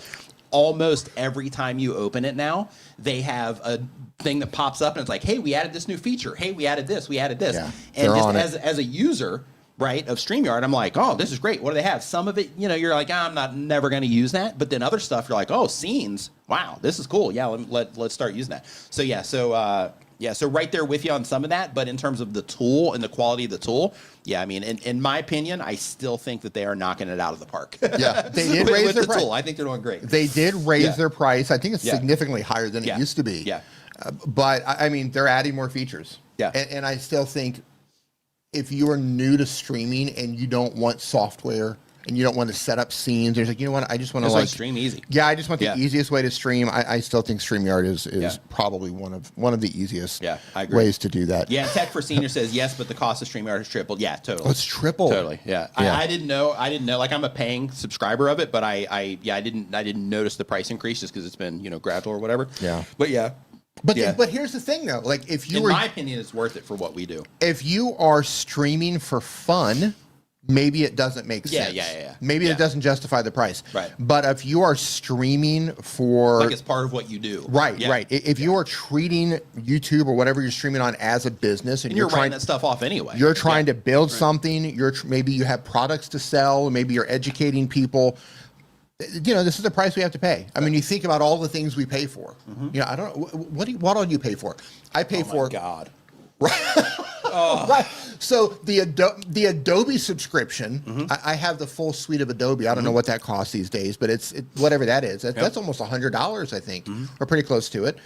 Yeah, I think it's like $60-something, like $69 or something like that. Yeah. That's a lot. Yeah. So I have that. I'm just creator focused here. I have that. I have Midjourney. I have ChatGPT. I go back and forth with Claude. 11 Labs. I'm always paying for 11 Labs. Yep. What else do I have? I'm going to count YouTube Premium in there because I just need YouTube Premium. What else do we have? I've got like Kling AI. Yeah. I've got Monday.com. I've got Trello.com. For like content stuff. I've got all kinds of website hosting related things. Oh, yeah. I've got subscriptions for WordPress plugins. I've got like all kinds of, tons and tons of stuff. Genius Links. Yeah. Yeah, man, it's just so much. Yeah, there's just... Yeah, Opus Clip, fortunately, I'm comped on that one. But I would be an Opus Clip, paid Opus Clip user too if I wasn't. So, yeah. Yeah, Brent says, I used to have a partnership with StreamYard to no longer do that. Yeah, same thing. We were, I know Nick, myself, Roberto, we were on the StreamYard Yeah, we were team. like the squad over there. Yeah, we we were on the Daniel StreamYard team. also, Daniel Batal. Yeah, Yep. there was a group of us over there that I think that came on in 2020. I think they brought everybody on. It was 2020, Yeah, I think it's 2021. 2019 maybe. Yeah. Yeah, 2019 It was around that time. Yeah, it was around that around time. when the world shut down because I was in Mexico. Yeah. Like it was like an early shutdown, and I was like just in Mexico when it happened. When they put that, they put a team together. Yeah. But good times, but everything changes. Yeah. I still think it's That's how it goes. I still think it's a great product. Yeah, me too. Okay. So Wow, Roberta enough says of that. Roberta says he spends maybe $2,000 a month on tech stack. Nice. Wow. Nice. There you So go. let's see here. So next up, we've got, let's get back into the questions here. Okay, so we got Scott taken care of. So next up, we have FarmSim Earthworks is the name of the channel here. They upload when they have time, been on YouTube for less than 6 months. They have a gaming channel. They play a farming simulator. And the goal of the channel is to connect with others who like what they like. And they say, how are my thumbnails and any advice on titles? Let's take a look and see what you're doing. Have a look. Brent says, "Oh yeah, I love D and Daniel's live streams for StreamYard. Those are a good time. Those were so much fun to do. So much fun to do. The StreamYard game show. Wow, that was fun. End of an era.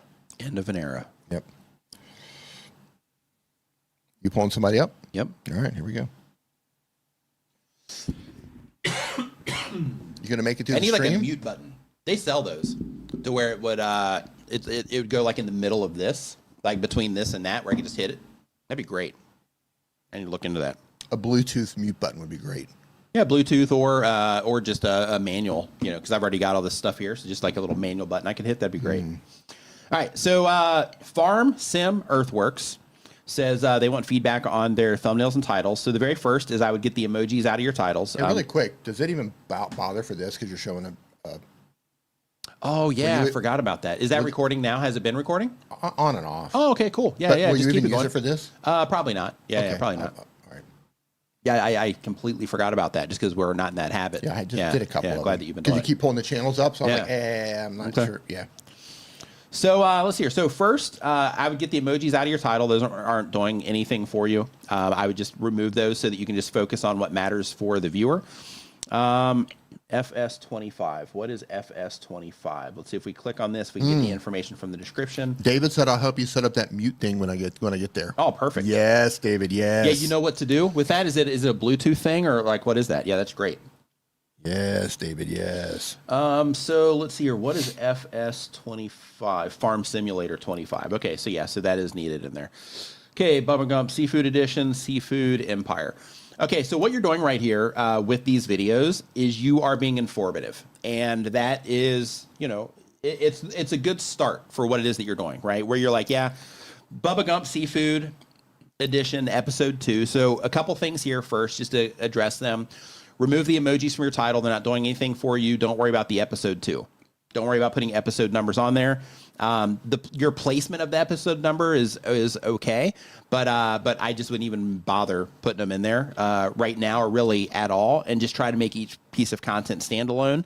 And if you are going to do multiple episodes of one thing, just lead them into a playlist instead. You don't have to demonstrate that in the title itself. In addition to that, your title is being informative, which is great. You're heading in the right direction.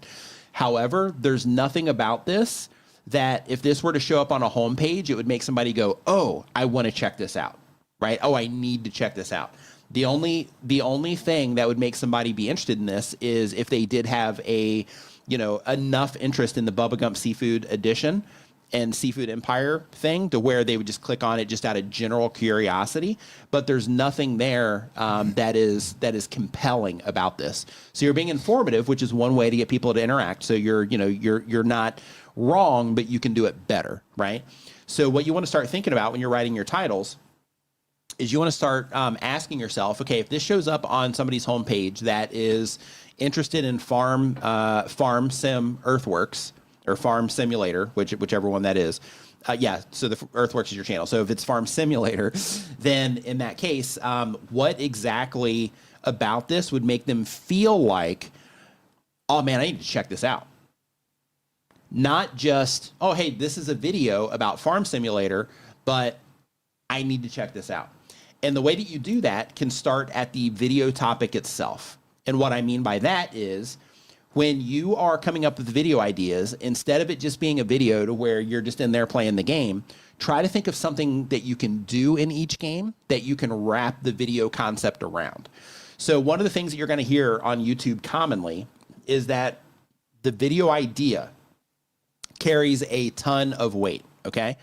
So when it comes to the video idea, then you want to spend the time trying to come up with an idea that would make somebody on their, homepage or suggested videos say to themselves when they see it, oh, that seems interesting. I wonder what that is.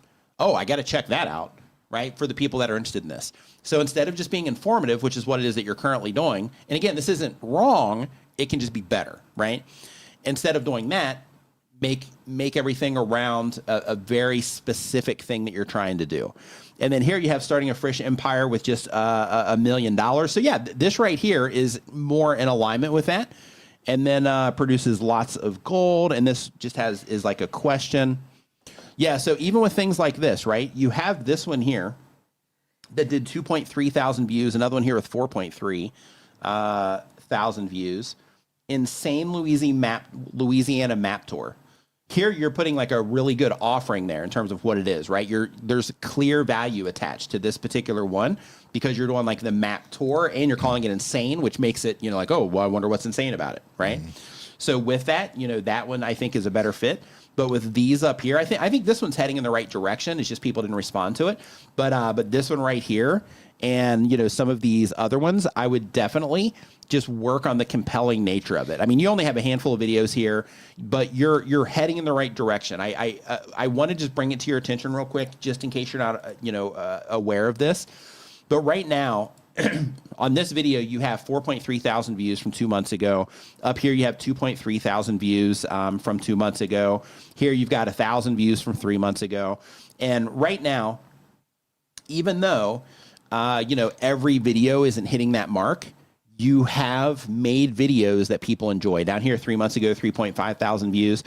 So you're heading in the right direction. You definitely need to fine tune things, but I would really work on the video ideas themselves. And in addition to that, I would also dig into these videos and I would start looking for similarities. And one similarity that I can see right here at a glance is that 11-minute video, 100 views, 7-minute video, 91 views, 18-minute video, 2.3 thousand views. We're back down to 5 minutes. We got 381 views. 27 minutes, 4.3 thousand views. 24 minutes, 1,000 views. 3 minutes, 49 views. 10 minutes, or almost 11, 145 views. Back up to 24, we're at 3.5 thousand. 15, right? That kind of breaks the pattern right here on these two, where 15 and 18 minutes, you're at 701 and 302. So one thing that I would experiment with here, and again, this is just me looking at this at a glance, but I would experiment with, okay, let me put together a really good, 20-minute video. Let me put together a really good 15-minute video and start seeing if, if I create these longer experiences for people that they've clearly enjoyed previously, if they would, if they can also, continually keep enjoying these videos in order to raise that, that average view count baseline there.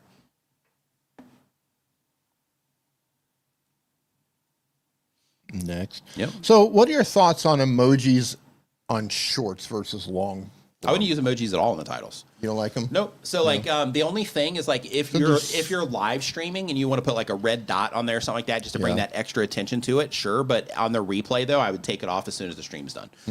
What about if you have a younger demographic? Still wouldn't do it. Still wouldn't do it? Nope. Hard. You're putting a hard line on that one. Yeah, still wouldn't do it. Yeah, like the whole thing is about making things like easy to understand for people. Yeah. So because of that, as soon as you throw those types of things in there, they're distracting from everything else, right?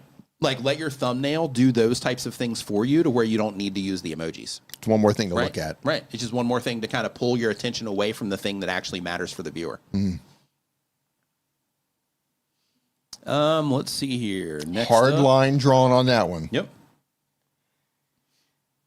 Some people use them and they do well. Yeah. But the whole thing is like, if you're trying to, make it easy for people to consume what you have, then just remove those types of distractions. Kind of like putting extra stuff in a thumbnail. Yeah. Just get rid of it. Yeah. Like it's not going to hurt you similar necessarily, to having but like just a little subscribe button in your thumbnail. One more thing for somebody to look at. No. Yeah. No. Instead of clicking. Yeah. So Imperial Remnant, they do daily content. What's going on? Hope that you're doing awesome. Daily content, but on YouTube for a year or more. They do Star Wars lore content. The goal of the channel is to make money.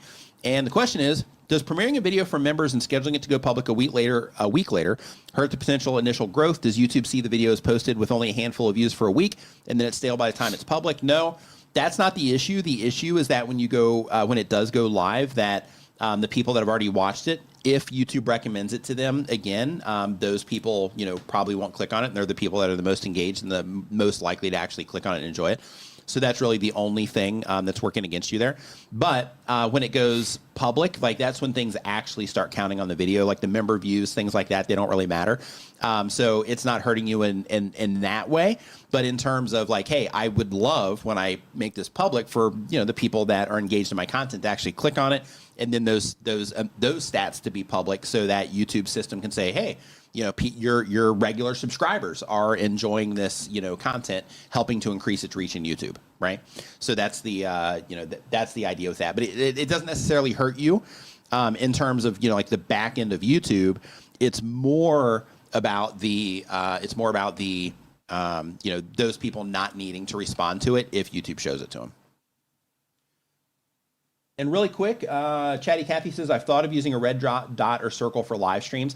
Yeah, a lot of people do that. I mean, YouTube does all of the heavy lifting for you on that also to where, Jive Dancing, what's going on? Hope you're doing great. Happy New Year. YouTube does the heavy lifting for us on that. They'll put the rings around our profile pictures, over on the left-hand side. On like a home page, if somebody's on a computer, it'll show that, the person's live. They usually prioritize that content for people. So, for example, if you watch my channel a lot or you hang out in these live streams a lot, if you log into YouTube, there's a really good chance that you're going to see me in like the top row of your home page. And YouTube does a really good job of that. So I don't think the emojis are necessary. But if you are going to use them, that's just one case of like, hey, let's just stack on top of the additional love that YouTube's already given to bring attention to this. And then after the stream is complete, then just take it down. Our pleasure. Hope you're doing awesome. Speaking of Star Wars, Dee, have you built anything recently? Yeah, so for those of you that don't know this, Dee, I have not. Yeah, Dee knows how to do all the like costume stuff. So he built cosplay stuff. Yeah, costume cosplay. Yeah, so yeah, he's got like a Mandalorian helmet over here, Stormtrooper helmet. I've got a Stormtrooper helmet. Full costumes. Where he's built like full costumes for the Mandalorian, weapons full and like backpacks and armor. And, yeah, like all this stuff. Yeah, it's pretty cool. No, that stuff's time consuming. That's one of those things where like you love it, but it takes too much time. Well, no, like you have to have time. Like okay, I'm going to dedicate the next X amount of months to slowly putting this thing together. Because it's not just I'm going to whip together a costume. It's I need to research. I need to figure out like what parts am I going to put together on it? Like what type of armor am I going to build something that's like movie correct, canon correct or whatever, or am I going to kind of make my own version of it? And what are the details going to look like, and what kind of weapons? And are they going to use leather? Or are they going to use you know what I mean? Like how are you going to put everything together? The research that goes into putting a lot of that stuff together just to design it can take a long time, especially when it comes to like helmets and how you're going to paint the helmets. And it's really time consuming. Yeah. So I have to be in that zone where it's like, I'm going to spend X amount of time over the next couple of months working on that thing. Yeah. Yeah. Yeah. K&J Lumber says the wide angle shot doesn't work for the vertical stream. Yeah. We've talked about that. Oh, are we shooting vertically right now? Yeah. We're doing both. Oh, yeah. Okay. Yeah. So we've talked about that. We're considering kind of reconfiguring how things are here so that we can, make it a little bit more friendly for streaming to multiple sources there. We could get off the peasant stream and come on over to the normal, the normal 16 by 9 stream where real people are hanging out. Adam and Lisa, Happy New Year. Hope you're doing great. Welcome to the stream. Yep. Somebody just asked, "Hey, Aline, how you doing?" Where did it go? Somebody just asked me if I only do story. Yeah, I've made different doodads and like weapons and stuff that are not Star Wars related, just kind of sitting down like, I want to make something sci-fi looking. But in terms of like full costumes, yeah, it's Star Wars. Just because I have lots of books on costumes. I'm fascinated with the whole how Star Wars looks, how their costumes look. I just got a vibe. Yeah. Just fascinated with it. Absolutely fascinated with it. Roberto says layouts will be in version 2 of the vertical streaming for YouTube next year. In 2027 next year? Yeah, we're trying to find a solution for that just because it's a missed opportunity to not be streaming over there. Yeah. So we're trying to find a solution for that. David says, can you bring in an RTMP source into the stream? Yeah, they do have that option to where you can kind of send it out that way. But the thing that I don't like about that is that it gives you 2 different streams, like that gaming channel that we were just looking at. Same thing over there, to where they had the multicast going out, to where they had one version going into the regular side and then another version going into the shelf. And because of that, it has like 2 streams, on the live streaming page. And the advantage of having one stream feeds into both of those is that everything counts there. Right, so the views count for it, the watch time all counts for the same, for the same thing, all the engagement, all that stuff, it all counts under one stream, which is a win. Yeah, well, you're coughing like crazy. Really quick for those of you who don't know, Heidi, who I don't know if Heidi's in here or not, Costume Co. Heidi. Yeah, she did an interview with Roger Christian, who was the original Star Wars set designer, and he designed Luke Skywalker's lightsaber, and he's partially responsible for all that grungy look on Star Wars, which pretty much all the sci-fi stuff copied after that. But anyway, she invited me in to do the interview with him, which was just awesome. Yeah, I remember that. That was just like the coolest thing, to be able to speak to someone who was part of Star Wars and part of that iconic, he's partially responsible for how sci-fi movies look today. Nice. Especially in the whole Star Wars aesthetic. That was just so amazing. Thank you, Heidi, again, if you're still watching. I don't know. Next up, Autumn Hathaway, thank you for the super chat. Appreciate it. It says, Happy New Year, Nimmin Brothers. Hey. When uploading, how to organize my links, etc. Materials using this video for viewers. Most are affiliate links. I need an easy way to organize and grab and drop them. So when it comes to organizing the links, you want to organize them based on priority of the links. So, for example, if you are wanting to, like, if the main goal of your channel over the next, let's say, 90 days is to prioritize, like, watch time on the channel, then in that case, as somebody's going down into your video description, the links on those videos that you're publishing should be leading into playlists. Like the first links people see after your description should be leading into, playlists, other videos, that kind of stuff, just for, 2 or 3 of the links. And then underneath that is where you would put your links for the materials used in this video. If the goal of the channel is to make money, then in that case, you'd want to move those links down. You'd want to make sure that underneath your description that you have the materials used to make this video right underneath that area. And then with that, just list them out, list what it is that they, do, or, why you recommend them. Basically, if you just look at my description, you'll see, kind of the way that I format that. And you'll see if you go into mine right now, at the very top, the very first link is TuberSchool.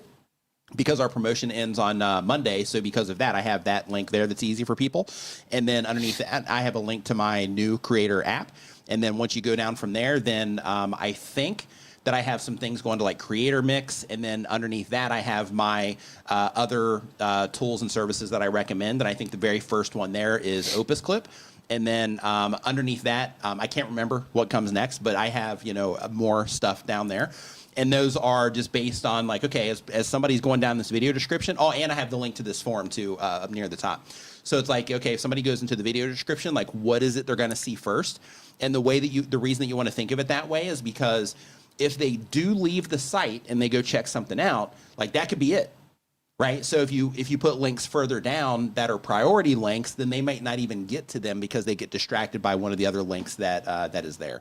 So because of that, you just want to prioritize them that way. What I do is I put, probably do the same thing. Little emojis and stuff down there to bring attention. My to sections. upload defaults, so inside of YouTube upload defaults, I have all of my links and descriptions to those links. I have everything in there down at the bottom, and I have them kind of grouped into what they are. And then I have a huge library of emojis down there as well. Basically, these are things that are repeatedly go into my description.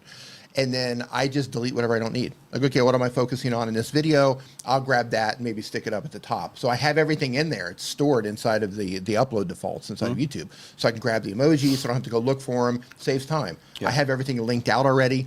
Move them up, copy, paste, move them around, delete everything that I don't use. Yep. That, for me, that works great for me. Saves a ton of time for me. Yep. And in addition to that, another thing I'm going to bring to your attention here also, just to show you this. Give me 1 second here. Hey, Tish, looking forward to it. We'll be sending out an email tomorrow. Oh, yeah. Just as a quick reminder for those of you that are in, hold on, let me try to use my legacy stuff here. Yeah, for those of you that are in TuberSchool and that have signed up for TuberSchool, keep an eye out tomorrow. We're sending you a email with access to that. Our first live stream for that is going to be on Monday at 11 a.m. Eastern time. If you can't make that one, no worries. We're going to have lots of streams and stuff like that going on in there. But if you can make it for that, definitely make sure that you are in there at 11 a.m. Eastern. Hi, Diane. Monday. Good to see you. So let's see here. Let me see if I can find the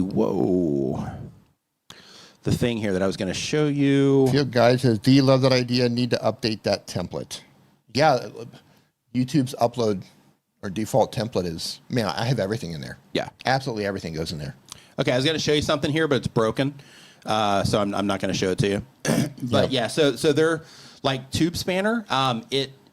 They just did an update, and I guess that's why this is broken. But basically, they have a description builder. So basically, with this, you can set up a bunch of like preset descriptions that you can drop in there, and that kind of stuff. And then you can also do like sections to where you say like, hey, I just want to drop in this part. But right now, like it's not scrolling here on the screen, so I can't demo that. Missed opportunity for Tube Spanner right there. Oh goodness. Okay, so. I do want to show you something cool, though. Let me see here. I'm going to show you mine, just because this is super cool. And this isn't available yet, but when I'm setting up live streams, actually, I don't know if you can see this. Oh, yeah, you can right over here. So, yeah, one of the things that I've built, so for those of you that don't know this, I also make, like, apps and stuff like that, just as, like, a side thing since AI has made all this stuff possible. But I have this thing over here that I've made to where basically it pops out, from the side. And when I'm filling out anything on YouTube, one of the things that Hold I'll on. do, like for Hold this on. live stream, I'm for going to example. stop you really quick. Is there something you want to tell me? What do you mean? Why are you looking at Houahin retire care and Houahin? Oh, I'm trying to find a good spot for you, D. Are you going to put me somewhere? I'm thinking about it. Are you trying to get rid of me? Yeah, maybe. I'm thinking about it. Yeah. Oh man. But anyway, like with this over here, basically what I do when I'm setting up the live stream, and let me just kind of jump into this person's thing here and I'll show you. I don't know if it'll work on this page of YouTube, but it should. So basically, like I just click into right here and then I click on this. Yeah, it's not going to let me do it here on this because it's made for the back end of YouTube for the permissions that I have. Let me just double check though. Hold on. Not going to let you do it. Yeah. But yeah, basically with this, you put it in there. Like if you're on the back side of YouTube, it allows you to work because it like the permissions for it is YouTube Studio. But basically, you just put the cursor in there and then you hit whatever it is that you want, and then it automatically injects in there, which is really cool. And it saves me like a ton of time. So this isn't available yet, but this will be available this year for people. And it's actually a companion for the app that I have. So I have an app. Whoopsie. There we go. There you go. Yeah, so I have an app called Creator Keyboard that's the same thing for like mobile and all that stuff. And this is a companion for that where you can kind of export out of one and import into the other and all that stuff. But that'll be available relatively soon. And that'll be free also for everybody. See, Jim Paradise says, D, Houahin's a nice place. Yeah, I'm not ready to be putting home there yet. Right. I have a few years left. Yeah. I have at least 3 years left, I think, don't I? Yeah. Good? Okay, so she says that every video uses different materials with each video. Yeah. So in that case, you wouldn't have that block that you would put in there. But if you do have common things, then in that case, putting those into, like a notepad or something like that might be the move for that. But another thing is, if you do have consistent things that you use, then you can use the upload defaults like Dee was talking about, to where you can add a bunch of those things in there and then just remove what you don't need. And then that way it keeps you from having to go and like search for everything all the time. And if you're not familiar with where to find that, give me 1 second. I'm going to pull it up here just to show you. Because I know a lot of people, don't even know that this exists. What, the upload default? Yeah. So, if you are new to YouTube or if you just never explored the settings side of YouTube, so basically if you go to the settings area right down here in the bottom left-hand side, once you're inside of your Creator Studio, then if you click on that button, it's going to open this box here. And then in this box, if you come down here to the upload defaults, then this is where you can put those types of things, and then you can just delete whatever it is that you don't want there. And this is also where you set like your visibility when you upload. You can add tags in there if you want. But the whole idea here is that you can just load those links up, and then you can just delete whatever it is that you don't want. Time saver. Let's see here. I think Doug might have given a recommendation too. Yeah, Doug says he uses Notes for description templates, also the defaults in YouTube, and a Google Sheet with every single link and short link. Yeah, it's good. There you go.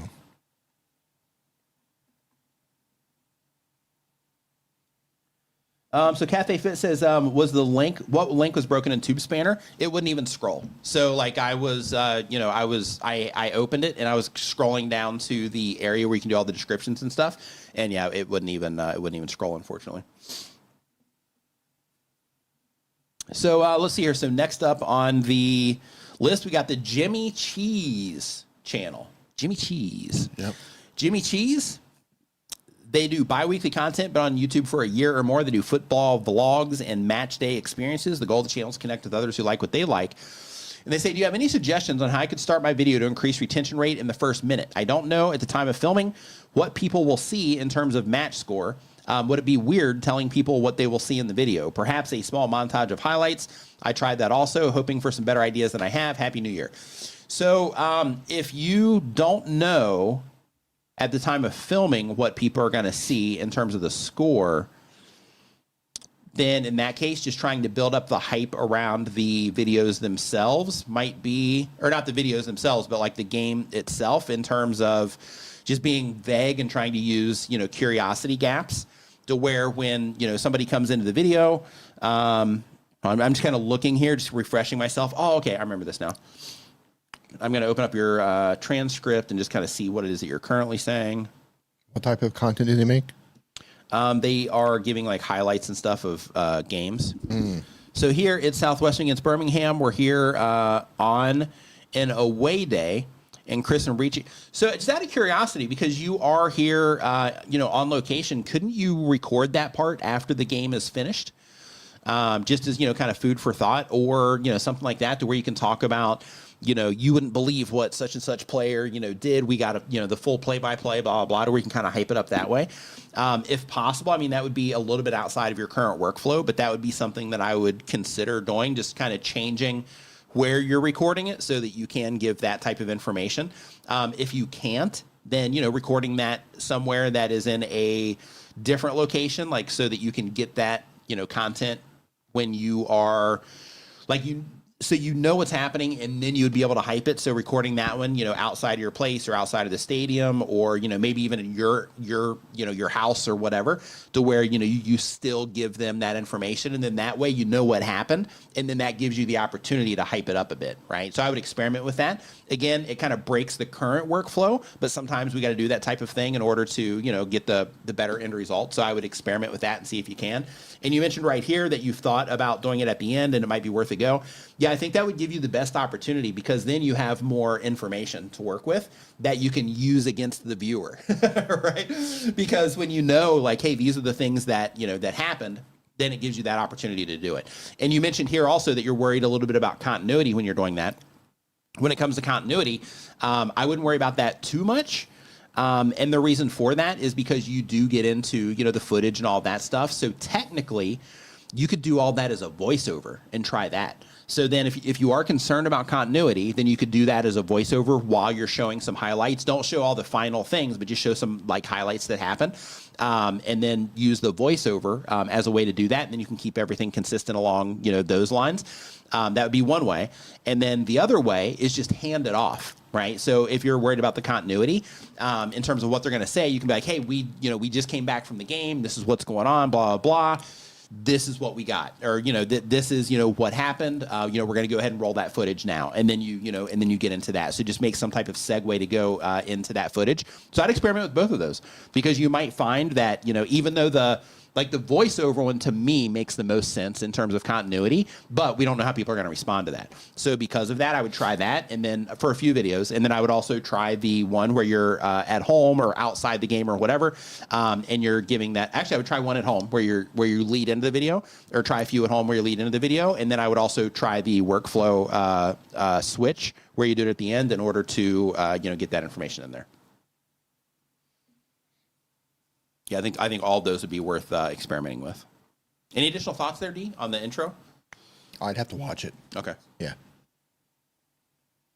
Says, I think people might like voiceovers. I've used them too. Yeah, I think that would be the best way for continuity, since that is a concern. I think that would be the I think that would be the best approach. And then you also get all the footage you need, and that also gives you the opportunity when you're at the games to think about that and be like, okay, so if I'm going to be doing a voiceover, what type of footage can I show while I'm doing the voiceover? And then you can start, intentionally collecting that footage for the stuff that you're going to be using in your voiceover.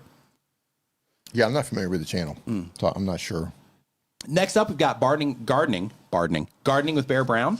Uploads one time per week or more, but on YouTube for 1 year or more. They do educational content. The goal is to quit their job and to be a full-time content creator. And the question is, hey, Nick and D, what's going on? Hope you're doing great. Says, should all creators have their own website? If so, why is it important? By the way, thanks for the short on the stats for view counts the other day. It's in my head about view counts, but I felt much better after seeing your video. Good. So in terms of having a website, I don't think it's important for everyone. I think having a website is important for content creators who are trying to make money in some way. So if you're trying to do brand deals, if you are trying to, use your YouTube channel as a way to gain authority so that you can later monetize that authority, if you are, trying to sell stuff, those types of things, then I think having a website's super valuable for those sorts of things, because it's that resource that people can go to learn more about you, to contact you, all of those things. And it can be a destination that, where people can go to actually buy stuff. So because of that, I think that it's going to be more goal-based on if you should have a website or not. Other things you can do that are super easy is there are services also, and TubeSpanner has one of these too, but there's other services like, just link in bio. There's another one called... There's so many of them. Yeah, there's a ton of them. There's another one called Stan Store that has it too, to where you can actually sell stuff in it. And the whole thing is they're all made for social media, so that if you're on TikTok, you can lead people into that. You'll have like links to your YouTube channel and like maybe a little text blurb about you and things like that. I made one, actually. You can use AI to make this stuff for you, too. It took me just like a couple of tweaks. And did you use Claude or ChatGPT to make that? I used Cursor with Claude Opus. Yeah, so I made this one because I wanted something that was reliable and a little bit different than what everybody else has, so I just made my own. And I'll give, if you're in TuberSchool or a channel member and you use WordPress, I'll give this to you if you want it. But basically what this does is I put this on my social media, where up here it says nickniman.com/hi.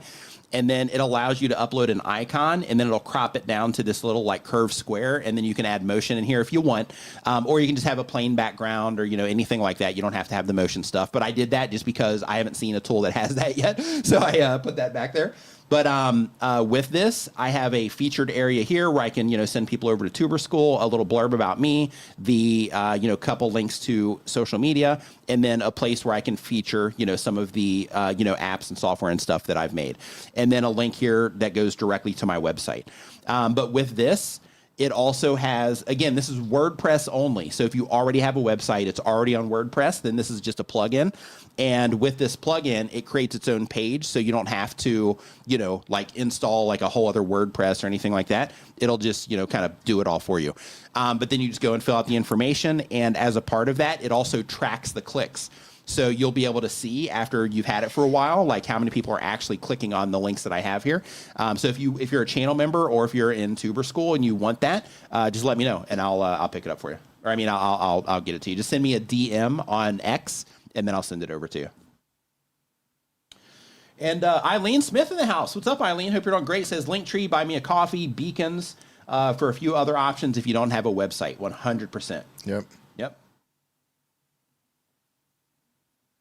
100%. Some of them are free, some of them are paid. Yep.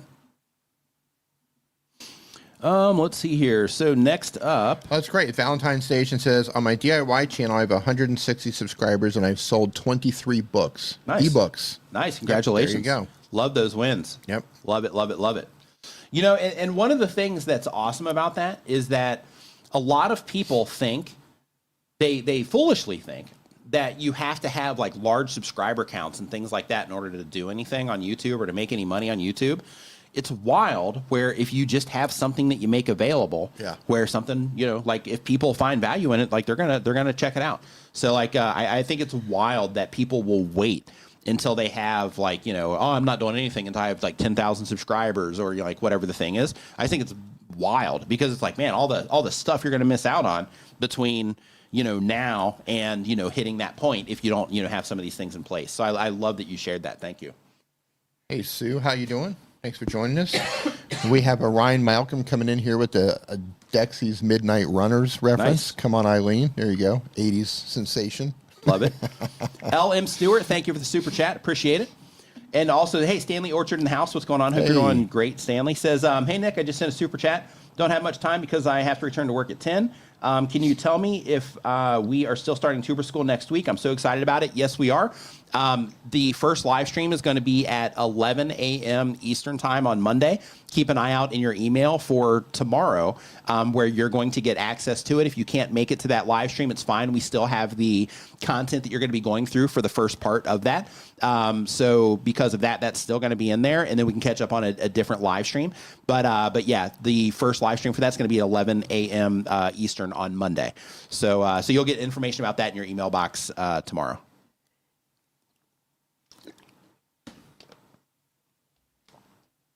Does your throat hurt? Does your throat hurt? No, it doesn't hurt, but I can feel it getting like horsey a little bit. A little horsey? Mm-hmm. Great. So next up, we've got Simple Fit Physical Therapy. They upload every other day, been on YouTube for a year or more. They do educational content, goal of the channel is to teach others. And they say that if I start on vertical streams in order to increase my watch time, will it hurt my credibility? Absolutely not. So what you want to think about when it comes to vertical live streams, really just anything that you're putting out on YouTube, and this comes down to like the different formats of content that you're publishing and the, you know, and all that. So like if you are publishing video content, then you're reaching people that are into video content and they respond to video content. If you're live streaming, then now all of a sudden you're reaching other people that like to, you know, participate in live streams, and they might watch videos too, but you are opening yourself up to a different type of viewer there that also likes to hang out in live streams. And then if you start publishing YouTube Shorts, it gives you the opportunity to get in front of people that might not have ever clicked on one of your videos just based on how they're packaged or whatever. They might not have participated in your live stream because maybe they don't like live streams, but they love the content that they get from you in YouTube Shorts. And since they're in the short shelf, it gives you the opportunity to connect with them there. And one of the awesome things about YouTube is that in our stats right now, it shows us, like, if you go into your audience tab, it will show you the different formats of content that people that are watching your content participate in. So a lot of people are like, oh yeah, shorts viewers don't watch long form content. And they say all this nonsense on like Reddit and Facebook and Discord and stuff. And they're like, oh yeah, shorts viewers, they don't watch long form content. But if you go and look in your own stats, and I've looked at tons of YouTube channels about this, if you look in your own stats, you're going to see that most channels have a lot of crossover in all of the different formats. So you have people that are in, YouTube Shorts, or people that like to hang out in live streams, whatever, that are interacting with the platform. And if you don't make content that's available for them, then those are just opportunities, that's missed. Now, I do know that, as part of people's content strategy, some things are just not as important as others, and that's fine. But in terms of, shorts hurting your credibility, absolutely not. I would not worry about that in any way, shape, or form. Or doing vertical live streams hurting your credibility. It's an opportunity to get in front of people that might not have clicked on the long form content. Happy New Year, Stanley. Happy 2026. Yep. So next up, we've got Brain Fire by Mac Movement. They upload one time per week or more, but on YouTube for less than 1 year. The type of channel is original cinematic stories told across a shared multiverse through lo-fi sticker movies, AI-assisted visuals, and raw created stubbornness. Nice. The goal of the channel is to make money. And the question is, quick sanity check. I ran a $25 YouTube promotion for audience growth and got 43 subscribers from 6,317 impressions, which seems solid. But after doing a few global promotions, my channel stopped getting automatic dubbing. Did global promos confuse my channel's language signals, or is auto dubbing recoverable if I switch to English-only promotions? Oh, interesting. Yeah, that's a unique problem. I'm not sure of the answer to that one. I would reach out to Team YouTube on Twitter for that one, because that's very unique. Yeah, that's a super unique problem. So yeah, I would reach out to Team YouTube on Twitter and see if you can get some clarity from them over there about that one. It turned off their auto dubbing. Yeah, that might be a glitch on their side that they don't even know about. Yeah. So yeah, I would definitely reach out to them and see if they can get you sorted there, because you might bring something to their attention that they don't know about yet. Hey, Mac Movement, welcome to the stream. Hey, Dee, will you cover this just for 1 second? I sure will. Thank you, I will cover this. I'm going to take some questions out of the chat here, starting with Tropical Nomad TV. Tropical Nomad TV says, by the way, if you have a question, go ahead and leave it in the chat while he stepped away, because I don't have access to the forum. Tropical Nomad TV says, I've noticed some big and successful YouTubers have short and vague channel descriptions. Do you have any thoughts on this? Yeah, so a couple things that are happening here. Bigger YouTubers have a built-in fan base. People are familiar with them. So it's more likely when they upload a video that people are going to watch their videos. Doesn't matter what they put in their description, right? They're there, they have a fan base built in. So you see a lot of larger channels, sometimes they don't put anything at all in their description. They have a title, sometimes it's even a vague title, but they still get lots of views because they already have a fan base.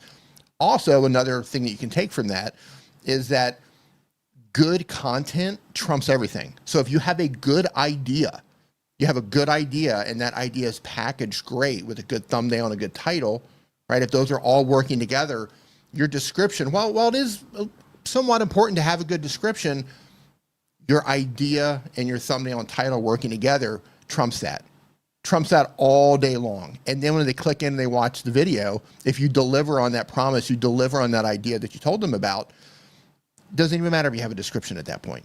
It can be helpful to a degree, but a good video and a good idea is like, that wins every single time. Yeah, when it content is comes to- king. It always will be king. Yeah, when it comes to video descriptions, like there is context there, There is. that you can give to YouTube. So if you are on like, search-based videos, things like that. But, another thing too is just like viewers. Because some viewers, they're watching YouTube and they're just, exploring different things, or they want to know more details about the video. So by adding those types of things, you're just giving people, more context as well, to where they can, learn more about what is in the video. They were asking about bigger channels. But even with bigger channels, like it's, even small channels, some small channels don't use descriptions and they get lots of views on them. Some big channels, do the same exact thing. Other people, they use the descriptions, and they use all the options that YouTube has available because they, know that it's a good move to do that. But some people, they don't use the descriptions at all. Yeah. Well, to my point, but like Dee was saying, the thing idea that matters the most is the content itself. Right. I for as long as I can put a description in my videos, I will put descriptions in my videos. Until YouTube removes the tag feature, I will still put tags on my videos. Yep, same. Even though they're not very important, I'm still going to use them because YouTube still gives that to me. 100%. Because I have not been blessed with the ability to just make videos and just knock home run after home run after home run. I'm in the trenches with you, like everyone else in this chat, battling it out, trying to get people to watch just another minute or two longer. So if you are just joining the stream, I do want to let you know we are answering YouTube questions. So if you have a question about anything it is that you're doing on YouTube, there's a form that is down in the description. It's free to go down there. If you are watching this in the vertical shelf, then in that case, you are going to have to click on my channel name and then head over to my main channel in order to see that link. Maybe, I'm not sure. It might show up in the chat for you. But anyway, you click on that and it'll take you into that form and you can get your questions answered as well. And as a part of that, if you are watching this on another platform like LinkedIn or on X, then you can go to nickniman.com/ask, A-S-K, and it's going to redirect you to that same exact form. Yeah, I want to, so Fitzy replied and it says, that makes sense. I've been refining my profile with tags and stuff, making tags for certain videos that cater to the video. But overall, I've been pretty solid on the type of tag. Here's the thing. Your description and your tags, use them, right? Put that stuff in there. But it won't save a bad video, won't save a bad idea. Right. It all starts with that idea and how you package that idea together. The things that are hardest to do make the most impact. Yes. Right. So, Yes. Making good video content is, carries everything. Coming up with like incredible video ideas. Yeah. That's also really hard to do. Yeah. Making effective thumbnails. Like anybody can make a pretty thumbnail over time, or you can hire people to make a pretty thumbnail. But making effective thumbnails, that's like a whole other thing. Yeah. And the same exact thing goes with titles. Yeah. Like, those things are more challenging. Whereas, like just filling out a video description or filling out like a little tag box, like, like you can just have, like you could automate that. Like it's so easy. Right. Yeah. So those types of things are, they have the least impact because, they're such easy things to do. Yeah. But I would definitely fill them out, especially if you're new and you're still trying to build momentum. I would definitely fill out your. I would do it, even if you're big. Fill it out. Oh, yeah. Yeah. But I'm just saying, like, channel. I don't know where you're at along your journey because you're just talking about filling out tags and descriptions. I would still fill it out, give YouTube as much context as possible, give the audience context. I would also make sure you fill out your about me in your channel. That's going to show up at the top to give more context. Yeah, Paul, what your channel's about. it doesn't matter, right? You say you put a couple of lines of context, up to 3 links and CTAs and no tags. Maybe I should try tags again. It's fine. Like I wouldn't even worry about it. Like if you haven't been using them and all, like I wouldn't even worry about it. Like we're having the conversation about them, but like I wouldn't worry about them in any way, shape, or form. I mean, I would still use them because the box is there, but I mean it's not going to make a difference really. It's just more about completing the process of everything that's related to that video and making sure that you have everything filled out. It's more about that and just keeping everything tidy than it is about like, oh, this tag is in here and now all of a sudden the video is going to do well. Yeah. Andrew Can in the house, what's up, dude? Hope you're doing great. Says topic leads to title, thumbnail, transcript, what's said, and then description and tags last. Mm-hmm. All right, let's see here. So, hold on really quick. Road Reality says, new year, new update. Nick's suggested editing channel is growing 3 times faster than my main channel. Thanks again. Hey, my pleasure. Awesome. I'm glad that you took the advice and ran with it. What was it? One of the things, we're on a channel review stream, and we've highlighted him a few times because he comes in and gives these reports from time to time.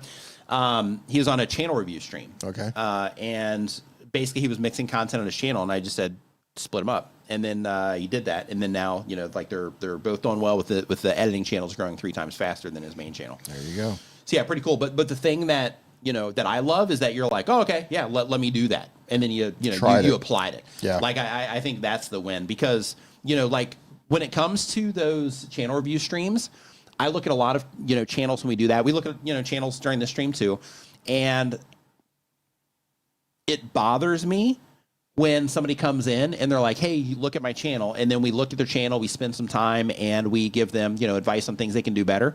And then they come back in a few weeks later and like, hey, look at my channel. We pull it up again and they haven't done anything. Like, that really bothers me. Yeah, it really bothers me. So because of that, the fact that you're like, hey, I'm going to take this information and, see, if I can apply it. Yeah, thank you. Thank you for doing that. And just to give you context, nothing bothers him. Yeah. So if you're saying that bothers you, right. Wow. Yeah. Wow. Yeah, it does. It does. I actively try throughout the day to come up with ways to bother him, and he's just unfazed. That's it. Just come in under an alt account. I just found a new way to get every week. Just have one alt account that you put in here and ask me to look at the channel. Yeah, it'll bother me. Yeah. Yep. I just found. I'll start losing sleep over it. I'll be like, gosh, why aren't they doing anything? Like, we're trying to help them. Why aren't they doing anything? I've been trying to figure this. I've been trying to crack this nut for 3 decades. Right. Gotcha. Hey, nice work, Paul. He says he did the thumbnail suggestions in his last video.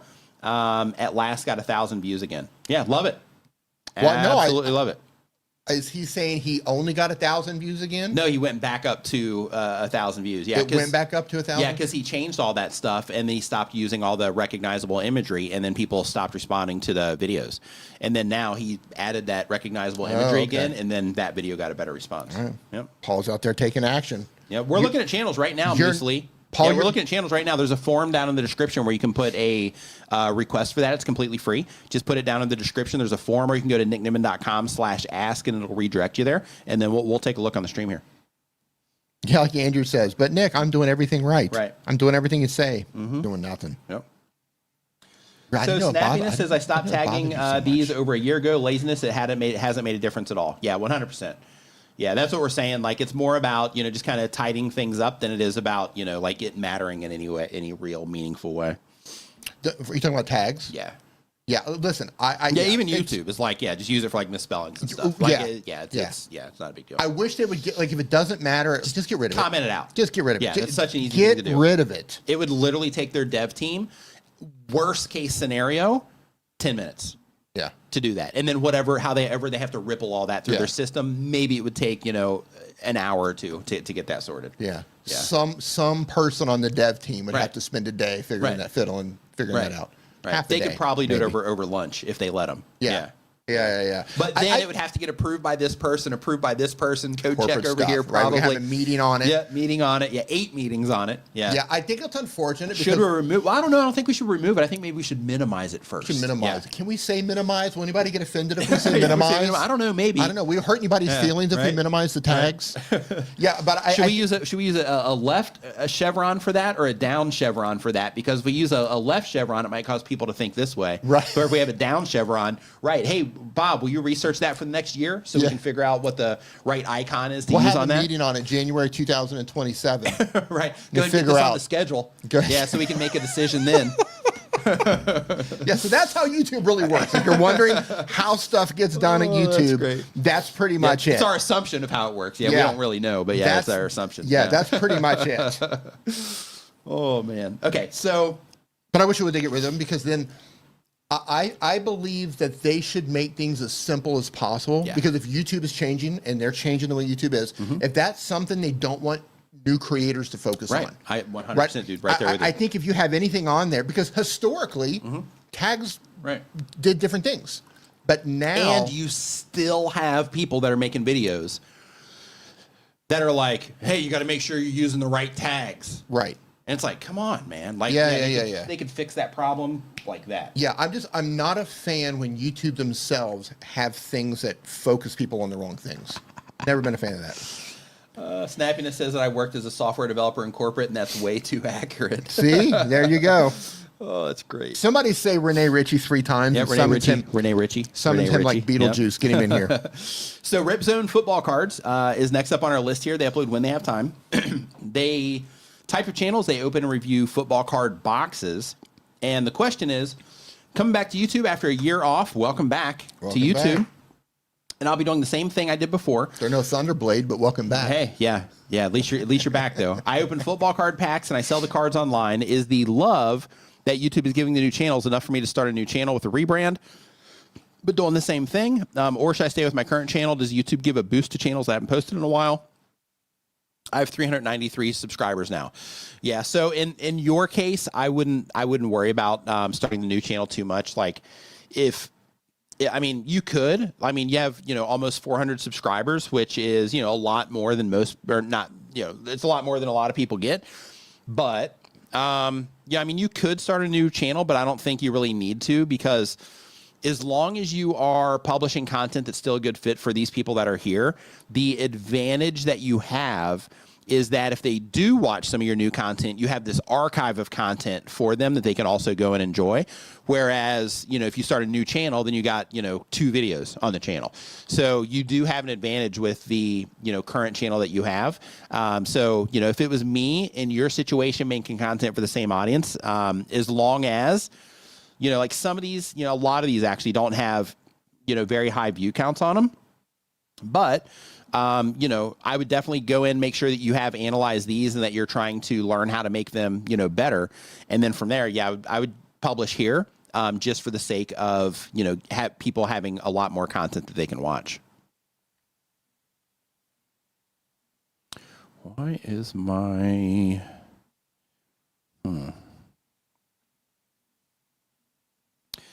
Okay. So next up, we got MooseLee Games. Hey, thank you for the super chat. Appreciate it. It says sent my channel through. Okay, cool. We will get to that here in just a minute.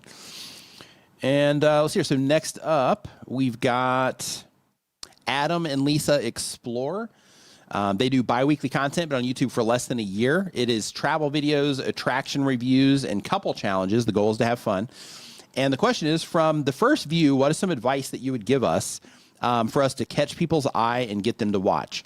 So without even pulling up your channel, which I'm going to do here in a second. Hey, Chris, what's going on, man? Hope you're doing great. Says he's watching on the PS5. Nice. Love it. Says that you're doing travel videos, attraction videos, and couple challenges. So right out of the gate, it sounds like you are working against yourself in terms of what it is that you are offering, and I'll explain that here in a second. Let me get your channel pulled up. Okay. So let's take a gander here. And while I'm gandering... If you're enjoying the show, remember to give it a thumbs up and share it with a friend right now. Okay. So if we are looking at the videos that you have here, you have a masterpiece in Vancouver exploring the marine buildings Art Deco grandeur. So that's fine. Exploring Vancouver, Gastown, downtown, English Bay, Beach, Yaletown. Okay, that's fine too. The problem that you run into with what it is that you are currently doing is if somebody watches this video right here, and this is real easy if you just kind of think this through with me here. If I were to watch this video and I loved it and I thought you guys were amazing, and then YouTube recommended me this video, I wouldn't click on it. The reason for that is because I'm watching this as part of your, couple challenge, I guess this is. And I'm watching this because I'm into couple challenges. Whereas this right here, when YouTube recommends this to me because I engaged in this video, let's say I watched it all the way in to the end because I thought you guys were great, and then YouTube recommends both of these to me, I'm not clicking on either one. So because of that, what you're currently doing is you are working against yourself by making content that is for wildly different types of viewers. So if you were doing challenges around... couple challenges or challenges around like some of the trips that you're taking or some of the things that you're exploring, things like that, then at least there's a little bit of crossover. But right now, you are doing one of the big faux pas for growing a serious channel on YouTube, which is you are mixing wildly different types of viewers on your YouTube channel, which makes it hard for people to binge watch your YouTube channel. So just to put this into perspective for you, inside of TuberSchool, which is the school that we made for YouTubers. Inside of that, we have I believe it is 30 pages, a workbook on helping people understand their target viewer. And the reason for that is because of this type of thing. And so many people do this, and they even do it within, the niches as well. So for example, in travel content, people mix that up a lot, but like, and other types of content too. But the main thing that I'm trying to bring to your attention here that's working against you is that you are mixing wildly different audiences here. Same thing here. You have like this golf challenge, and then here you're doing like this park adventure here. This might be related. I'm not sure. No, treetops, all that. Yeah, so I don't think those are related. And then here you got like a safari, night drive, full tour. Like none of these things here are directly, are related. So I think this one, because this one looks like a tourist thing in Vancouver. These look like, possible tourist things in Vancouver. These might be, I'm not sure, but it's not clear there on the Vancouver side. But yeah, so you're mixing content. I would avoid that as fast as you possibly can and start thinking of it. I mean, let me back that up. If you're wanting to grow the channel and you're wanting to maximize the experience that you're going to have as a content creator on YouTube, then I would get really clear on exactly what it is that you're offering here and who it is that you're offering it to. So that you can make sure that you're only publishing content that those people are going to love on this channel. If you do that, then you start making it to where your channel becomes a resource for a certain type of viewer who's interested in certain things. Couple challenges and building tours, those don't go together, right? So you want to start separating those types of things. In terms of your thumbnails, which was the main question that you asked, in terms of that, couple things I just want to bring to your attention is one, at the current size that this is, you can see here how this is kind of hard to see. Instead of having like that, if you are going to put Explore Vancouver on here, just make it big enough, right? Put it all the way across the top here, and then, just crop this in a way. So you have Exploring Vancouver, really big right up here across the top. And then you have, the buildings and all that stuff, down here in the lower area of the thumbnail. And use that as a way to help them see that. Same thing here, this little tag for Vancouver. Even at this size, it's hard to see, but if this goes to a smaller size, right? Like if we were to take this to a small, we can't see it. Why am I having, I bet I have multiple ones that are on. I bet that's why I'm having those problems. Yeah, because my dev version and my live version are on, I think. All right, sorry, just thinking that through in real time. But anyway, yeah, also like with this text down here at the bottom of this, you can also see that text is like, completely illegible, even at this current size. So as it gets into smaller sizes for other surfaces on YouTube, like this, for example, on your channel page, that text, you can see it right here. It's impossible to see what that says.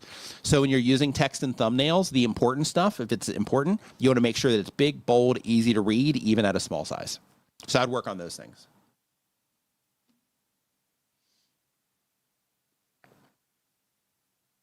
Buffy Buffers, Wearable Art, what's going on? Says, nice to catch you live as a beginner. You've been super helpful. Awesome. Glad that you are enjoying the content. Welcome to the stream.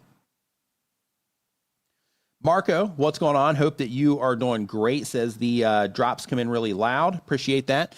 Yeah, you know what? We thought we had that sorted, but we do not have that sorted, unfortunately. So yeah, I'll just stop hitting this button, I think, until we get that sorted. But Buffy Buffers Wearable says that thumbnails are the most difficult thing to get right. Thumbnails are challenging, so are titles. Like both of those things, topics of the videos, like all, it's all challenging, which is why most people that start YouTube channels don't turn it into a massive thing. So that's why that happens, because it is, it's challenging. There's a lot of moving parts, and all of it takes certain skill sets in order to do. And some people can develop those skill sets quickly because they have the time to do it, or they have other life experience that has allowed them to do it. And then for other people, it takes them a really, really long time, and because of that, some people will give up, or some people will also think that those things aren't important. So I have a friend of mine I argue with a lot about YouTube, where the things things that are important, he thinks they aren't important, and he doesn't, you know, like his stuff doesn't get any response at all. And I'm like, do this, and he's like, it doesn't matter. I'm like, okay, well, you know, you're not getting a response, so you know, it matters. So next up on our list here, we have, okay, we did Adam and Lisa, so let's move that on. Ryan Malcolm is the next channel here. Ryan uploads when he has time, does movie reviews and roasting content. The goal of the channel is to be a full-time creator, and the question is, what else can I focus on besides title and thumbnail to make sure my channel is reaching the right audience? Topics. If you want to make sure that your channel is reaching the right audience, you have to make sure that you're making videos that that audience that you're trying to reach cares about. That's it. So right now you are doing, you know, trailer roasts. I see here. You're talking about like Showgirls. Here, let me just pull this up so everybody can see it. So here you're talking about Showgirls 2, trailer roasts. So a few things is, one, because I see Burt Reynolds here, it looks like you're doing like some old stuff here, which is cool, right? You have that nostalgia side, and it looks like the whole channel's that way, which is something, you know, that is a good positioning, right? Like I'm roasting old channel trailers. That's a clever positioning, actually, for the channel. I like that. So that side of things I think is good, but I would, instead of doing like trailer roasts, I would experiment with just using the images by themselves. I would also, instead of, you know, The Last Hunter just putting trailer roasts, I would try to come up with something a little bit more, you know, compelling there. You know, The Last Hunter, this is why the trailer, and then fill in the blank, you know, those types of things would be something I would try to experiment with on your titles. But other things is, over time, because it looks like you've been doing this for a while. Yeah, so a few things that I would think about. One is you could do all nostalgia, or you could do nostalgia action movies, or you could do nostalgia, you know, like cartoons, or, you know, something like that. But you could, you know, experiment with just really focusing it on people that were interested in a specific type of movie.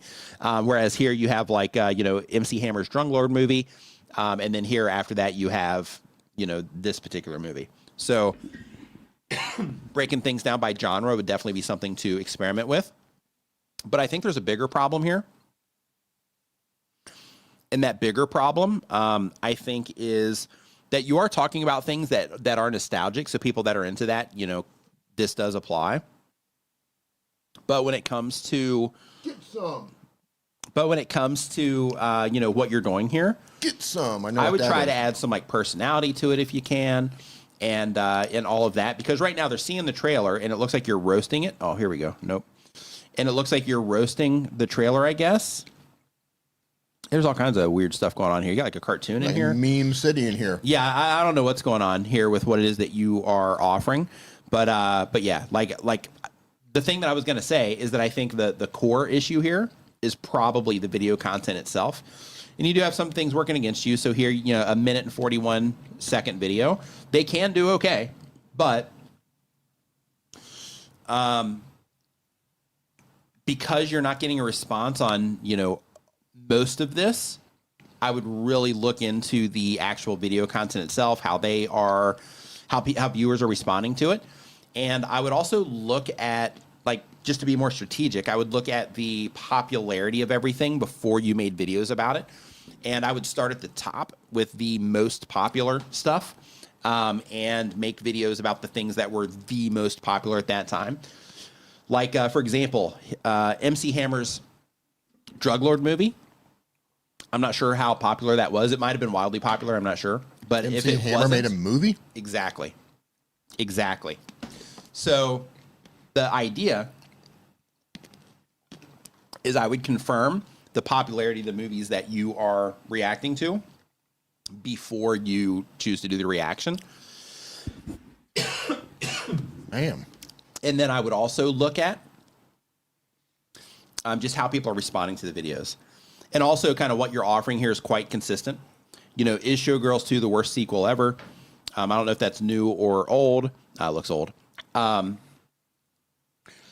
Yeah. So, yeah, you have a 39-minute video and then like a 1 and 41, 320. So a lot of these are short, but then you kind of drop in these, you know, long ones, which is fine. You know, they could just be different pillars for what it is that you're offering, which is okay. But I would definitely just work more on that side of things. And I think this is you in the actual video here. If so, this is great. I would do more of this. Hold on. If this is you, and I think it might be based on your profile picture. So if this is you, I would do more of this. Because what you want, if you're making this, is you want people to come into this and not just see the trailer and hear your like voiceover stuff that you're doing for that, but you want people to come into this and be like, oh, hey, here's somebody like me that enjoys these old movies and they're getting ready to do the review on the movie. So instead of doing a video that's like 1 minute and 41 seconds, and this is just something to experiment with, but instead of doing the movie that's just the trailer, it's 1 minute and 41 seconds, talk about the trailer, talk about, that particular movie, like, yeah, I was so excited when this came out, or I just ran across this, I completely forgot this existed, blah, blah. Give like a little bit of a story about it and then lead into the trailer and see if that type of thing makes any difference. And the reason I'm saying that is because for the people that are into nostalgic stuff like this, one, that gives them a chance to connect with you. Two, that gives them some context in terms of, what it is that you're doing. Three, it'll also help you in terms of that first 30 seconds, possibly, in terms of you being able to capture them, bring them in, engage with them a little bit before you get into the actual trailer itself, and then, roast the trailer. And then that also gives you the opportunity to provide something a little bit different, which is your passion. Right? Because if you are making, your roast about this, then, it's probably because you find it interesting in some way, or you're, a fan of these old movies or something. So because of that, sharing that side of things is a great way just to connect with other people that are also into that kind of stuff. And you can turn them into regular viewers in that way, because then they start to know and like you as that person that is doing those reactions. So I would definitely experiment with starting the video with you giving some context, keep it all fun, snappy, all that stuff based on your preferences. And then as you're doing that, go into your retention, start seeing how people are responding to that, start working on the beginnings of the videos there until you can get that retention higher, and work on that part as the core that leads people into the actual roasts itself. That would be the thing that I would focus on here as an experiment for getting things moving a little bit more. Mac Peacock says, any thoughts on the Rode Procaster with or without the WS2 windscreen? I think D has one and Nick doesn't. Mm-hmm. Thanks. It's a personal choice. If you have a problem with plosives, right, when you're speaking, you're getting that puh sound coming into your microphone. A lot of it can come down to microphone technique. You'll see, like both of us, as we're looking at this, you can see we're at an angle, right? So we're. Oh, that's how they're.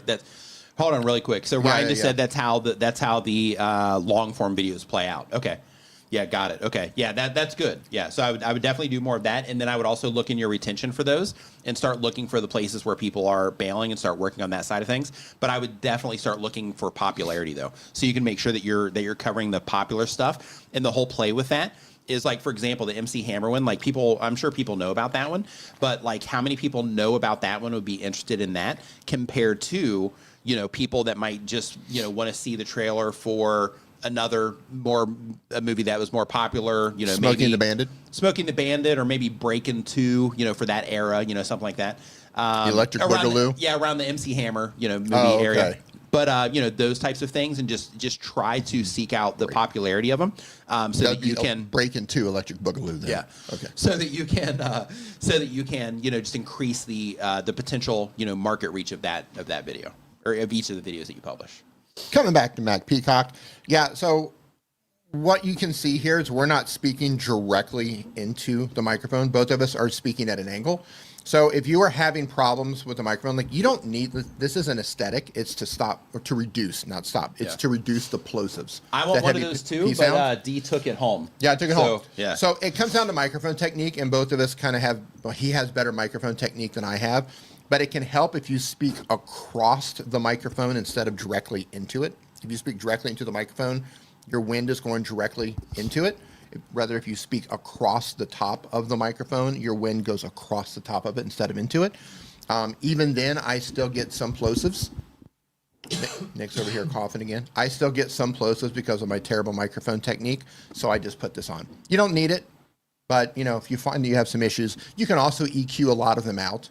So if you have your microphone sideways, the air is going across, and you still pick up a little bit of plosives, you can EQ those out. Yeah. You don't need it, but I have really bad microphone technique. So next up, we have Simply Dapper. And by the way, the next question on the list, because I know you super chatted for it, I just want to let you know that it's coming up, is MooseLee Games, by the way. So this one here, Simply Dapper. Simply Dapper, they do bi-weekly content, but on YouTube for a year or more. They do fashion, travel, and storytelling. The goal of the channel is to teach others. And the question is, would putting videos on fashion and travel on the same channel would hurt the growth, as in my case, or is it better to have two channels? Yes. So put your travel content and your fashion content on two different channels unless the travel content is about fashion. So, for example, if you're traveling around the world and you're highlighting different fashion, you know, stuff and things like that, then in that case, it might be worth experimenting with, you know, on that channel. But if you're just doing general travel content, then yeah, I would put them on two completely different YouTube channels, because those are just wildly different audiences, right? People that are interested in travel versus people that are interested in, like, you know, fashion. And the whole thing is, you just got to think about it through the lens of, okay, if I publish, you know, a handful of videos on my YouTube channel, and, you know, 5 of them are about, let's say you do 10, 5 are about fashion, 5 of them are about travel, then right there you're diluting the potential of each one of those for having a core audience by half, right? So because of that, I would definitely separate those. Next up, we've got MooseLee Games. MooseLee Games, they upload every other day on the grind. They do gaming content. The goal of the channel is to be a full-time creator. And the question is, how can I improve my retention and also more clicks and views? So we don't look at the actual video content here during the stream, but I do look at the channel, and we can look at your thumbnails and all of that stuff. MooseLee, is that a play off of like Bruce Lee? I don't know. I think so, but it's clever. I like it. All right, Moose. I just want to say, here we go. You, if it wasn't, you just miss an opportunity to have a kung fu moose. I know, right? Right? Yes. Right, like in the yellow jumpsuit. Kung fu moose. That's great. Right, a yellow jumpsuit with a a yellow one. Oh my God. Yeah, that's so good. Yeah, that's good. Dave. I'm available for consulting for branding. You want to give me a call? Oh, it's so good. Okay, all right. So let's see here. Okay, it's so wild. The final changes everything about FPS arena shooters. I met an absolute hero in Arc Raiders, and this happened. Okay, I like how you're using the curiosity gap there. The finals is the most underrated game that I know. Okay, just a heads up, like on this one, you're like, the finals is the most underrated game that I know. I mean, people might click into that to figure out why. But you're actually, you know, like what you're doing right here is you are giving away a lot. You're basically just saying that you think it's an awesome game. You have It Still Slaps here, and the finale is the finals is the most underrated game that you know. So you're already just saying that you think it's awesome.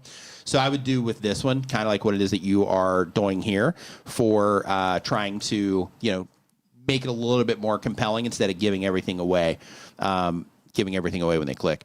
Build and Fix with Mooney says, are we doing members only stream this week? No, but I think we have that scheduled for next week for later in the stream to do a members only stream. And then we have Hey Raider. Arc Raiders is still blowing people's minds. Yeah, with this one too, you're kind of, you know, giving away the farm. People clicked on it though, which is good. But with this one, you're also, you know, just kind of giving away a lot. You're basically telling everybody everything it is that they need to know. So as a part of this one is I like that you are, you know, that you are focusing on, like, you know, the same game for some of these. And then here it looks like these are related. This is related. So I think all of that is good. I would make sure, if you're not already, that you are, you know, kind of funneling these into playlists and your end screens, that you're trying to control where people are going with this. And you said that you want tips on your retention, and you know, obviously because we don't watch the video here during the stream, I can't really dial that in for you. But one thing that I would make sure that you are doing though at the very end here, oh, please tell me that you are using, are you not using end screens? Hold on. Oh goodness. No end screens? Yeah. Okay. So another thing is make sure that you are using end screens here at the end of your video. So this is a feature that you, okay, couple things. One, make sure that you're using end screens at the end of your video. Lead people into additional content here that is related to, whatever, this video is. Because I could see that clearly in your videos list. Like, you did like Arc Legends, I think it's called, and then like another Arc Legends videos, but then you had some other things in there too. The idea that I'm trying to share here is in your end screen, you want to make sure that you have like a link to a playlist that has like all of the games that are about this game, right? And then same thing here for your link comment. Instead of smash subscribe, same exact thing. Hey, if you enjoyed this, I've got more of these here. And then that would also go to a playlist as well in order to make it easy for the people that enjoyed this game to find more videos on that game instead of them having to go and search them out. So I would definitely do that.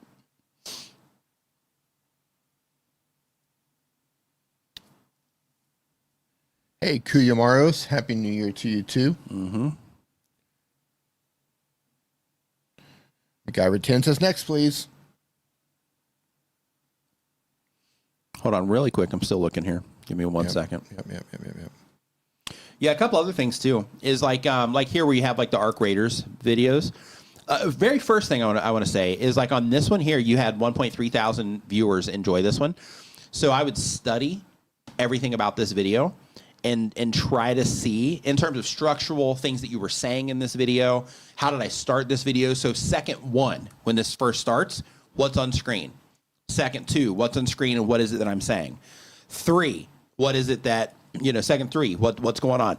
And I would try to look for anything structural with this and look in your audience retention to see like where you're holding people, in that beginning part. Is that kind of what helped give this legs so that you could also apply that to the other videos that you're publishing as well? Because this 1.3 thousand view video, this isn't anything, at least what it looks like here from the outside, this isn't anything that looks like it was like on trend or anything like that, and how it's framed doesn't seem like it's on trend.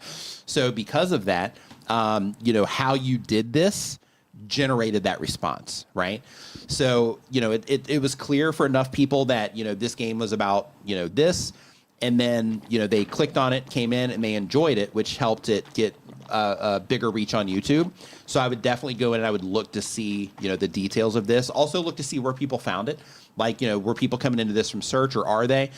Or were they coming in from home pages or suggested videos? You can see all that in your stats. But I would really dissect this video, because if we sort by popular, let's see where this one's at. Yeah, this is a high one in terms of recent. And then you've got some other ones on here too. So I would dig into all of these, and I would start comparing these. Just go into your retention. In every one of these videos, you have what's called an audience retention report. Start going into all of these and be like, okay, when this video first started, like, how did I open this video up? And then I would start looking in your retention to see, like, okay, for each one of these that did well, how did I open it up that people responded to, and see if you can notice any patterns on the videos on these videos compared to the other videos that where you weren't doing those things, and just see if you can find anything like that in terms of how the whole thing was set up. I would definitely look into that too. So MooseLee, I just have to add this here. Hold on, I'm going to take you down, and I have to add this. There you go. Oh, I love it. Oh, it's great. There you go. That's good.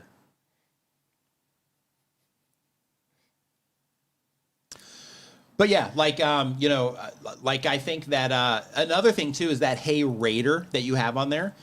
I don't know. I mean, I'm guessing for this game that, the imagery that you're using is going to be pretty clear to people.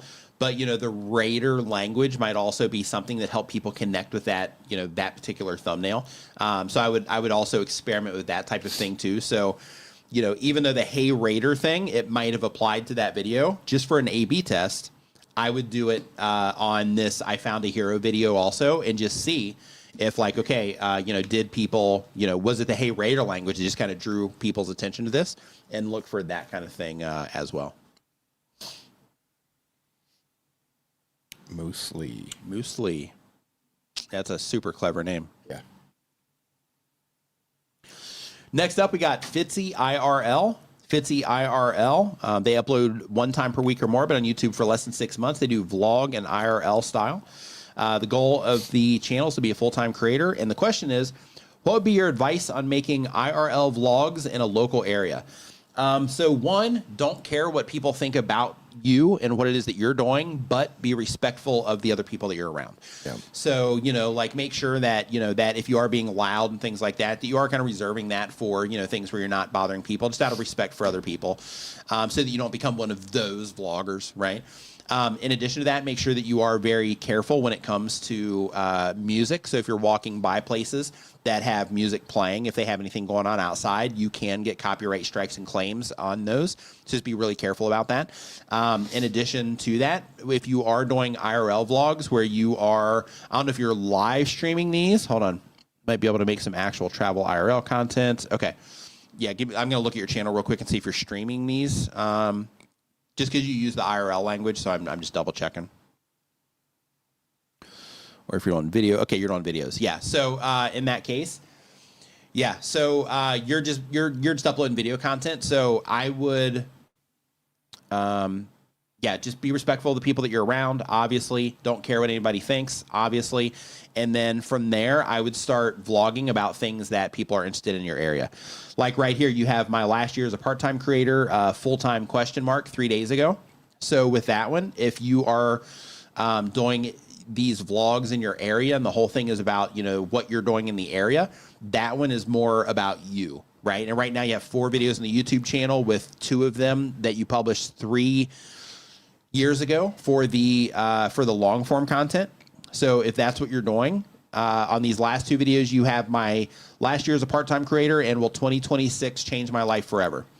So both of these videos are 100% about you, and they don't lead any value to people that would be presented these videos. What I mean by value is that if you look at what's being offered here, my last year as a part-time creator, full-time ? There's nothing here that would make somebody say, oh, I need to check this out because I might get something out of this video. It might be entertaining. It might be funny. It might be informative, anything like that. You're not packaging this in a way to where it expresses value in any way, shape, or form for this one or for this one over here. So I would definitely work on those. In terms of what you're doing with the shorts, if you are, doing these things, it looks like, this is real life before it all changes. So you might be building up a hype, to a travel thing that you're doing, which is fine. But I also wouldn't do day 2 of 31 here, posting every single day in the month. Like those things are things that people don't care about. Think about, okay, with every video that I make, how can I make it something interesting to a stranger? Because that's what you're doing on YouTube. So instead of making it like, okay, hey, I'm just posting every day. And that's the thing. Hey, here's another post. I said I post every day, so here it is. Nobody cares about that. Instead, make it about something that people care about. And what you want to look at, too, is right here, because you have like 160 views, 164 views, 932 views. You want to look at 900 views. You want to look at the engaged views, because those are the real views. What you're seeing right here are the views that are impressions. It's basically just YouTube trying to show it to people. So, yeah. You need to think about what you're offering to people and focus on that. Because here, this is all you. My last year as a part-time content creator, I'm posting every day. Real life before I travel. 2026 is going to be goated. That one makes a little bit of sense. And then my last year as a part-time content creator. Like none of this from the outside. Maybe when the video first starts and you're talking to people, you might be expressing it there. But from the outside, there's no clear thing that the viewer is going to get out of the content. So I'd work on that. It's going to come down to your ideas and how you present those ideas from the outside. But I would focus on that right now. Any additional thoughts on that, D? No, 100%. We're just reframing things where the idea is attractive to other people. And I think that's one of the hardest things. If you're new to doing this, it's hard to frame things right. Like we all come into this in the right. same way. We're just like, okay, well, how do we make videos that people are interested in? Framing it toward, here's the weird thing about being a content creator. Nobody really cares about you and what you're going through until you get to a certain point, and then all of a sudden people are interested. Right. It's then like you can do things like, I can't believe this happened. And then you're in the thumbnail and people are like, oh my gosh, what happened to him? Right. Like nobody cares at first, but then once you kind of build up a viewership and people start to recognize you and get familiar with you and they becoming fans, then it kind of shifts and you can get away with that sort of thing. But starting out, you really need to think about how can I frame every single video and every idea that I come up with, how can I just frame that around how it could attract somebody else. Why would this person want to watch my video? Yeah. And if I don't know you, and I mean no disrespect when I say this, but if I don't know you yet, I don't care. I don't care what you're going through. Don't care unless you package it in a way that makes me care. Yeah. Right. So if you package it in a way that goes, oh yeah, I'm going through that too. Yeah. That's something I'm going through right now. Yeah. Then I care. Right. Otherwise, just I don't want to watch you go through something. Right. So it's all about framing. Right. And I just want to say this because Brent just posted this about Jack Doherty. He says, watch Jack Doherty. He's a great example of an IRL streamer. Yeah. So I had this idea, and I'm going to try to get this law passed, where once a year we have a thing called the Purge, and we're allowed to hunt annoying IRL streamers. Where like annoying IRL streamers get to go out and do whatever they want on that day, but so do we. We get to hunt them. So that's the big prank day for them? They can do whatever they want on Purge Day. It's like, hey, man, fired up, go on Kick, go on whatever you're going to go on, but we're coming after you. Yeah. I'm going to try to get that passed later this year. Yeah. Working on that. I would appreciate your guys' support. Yeah, Fitzy IRL. Yeah, hang in there, man. Like you're, like this whole thing, like it's tough to do, all of this stuff. So, those types of things, like it's just stuff that, that you have to get figured out. Like what you're doing, I think is a good way to get started because you're practicing getting in motion and making content and all those things. So like what you're doing is just part of the process. It's just if you want to start getting better results and better responses from what you're doing, with every video that you publish, you should just ask yourself, what is the person going to get out of this video and how can I express that from the outside? And then once you find the answers for that, then you make the video, right? You don't want to make the video and then say, okay, how can I kind of force, the value through this? Instead, you want to think, okay, I'm going to make this video about, this thing or this idea that I'm sharing or whatever the thing is.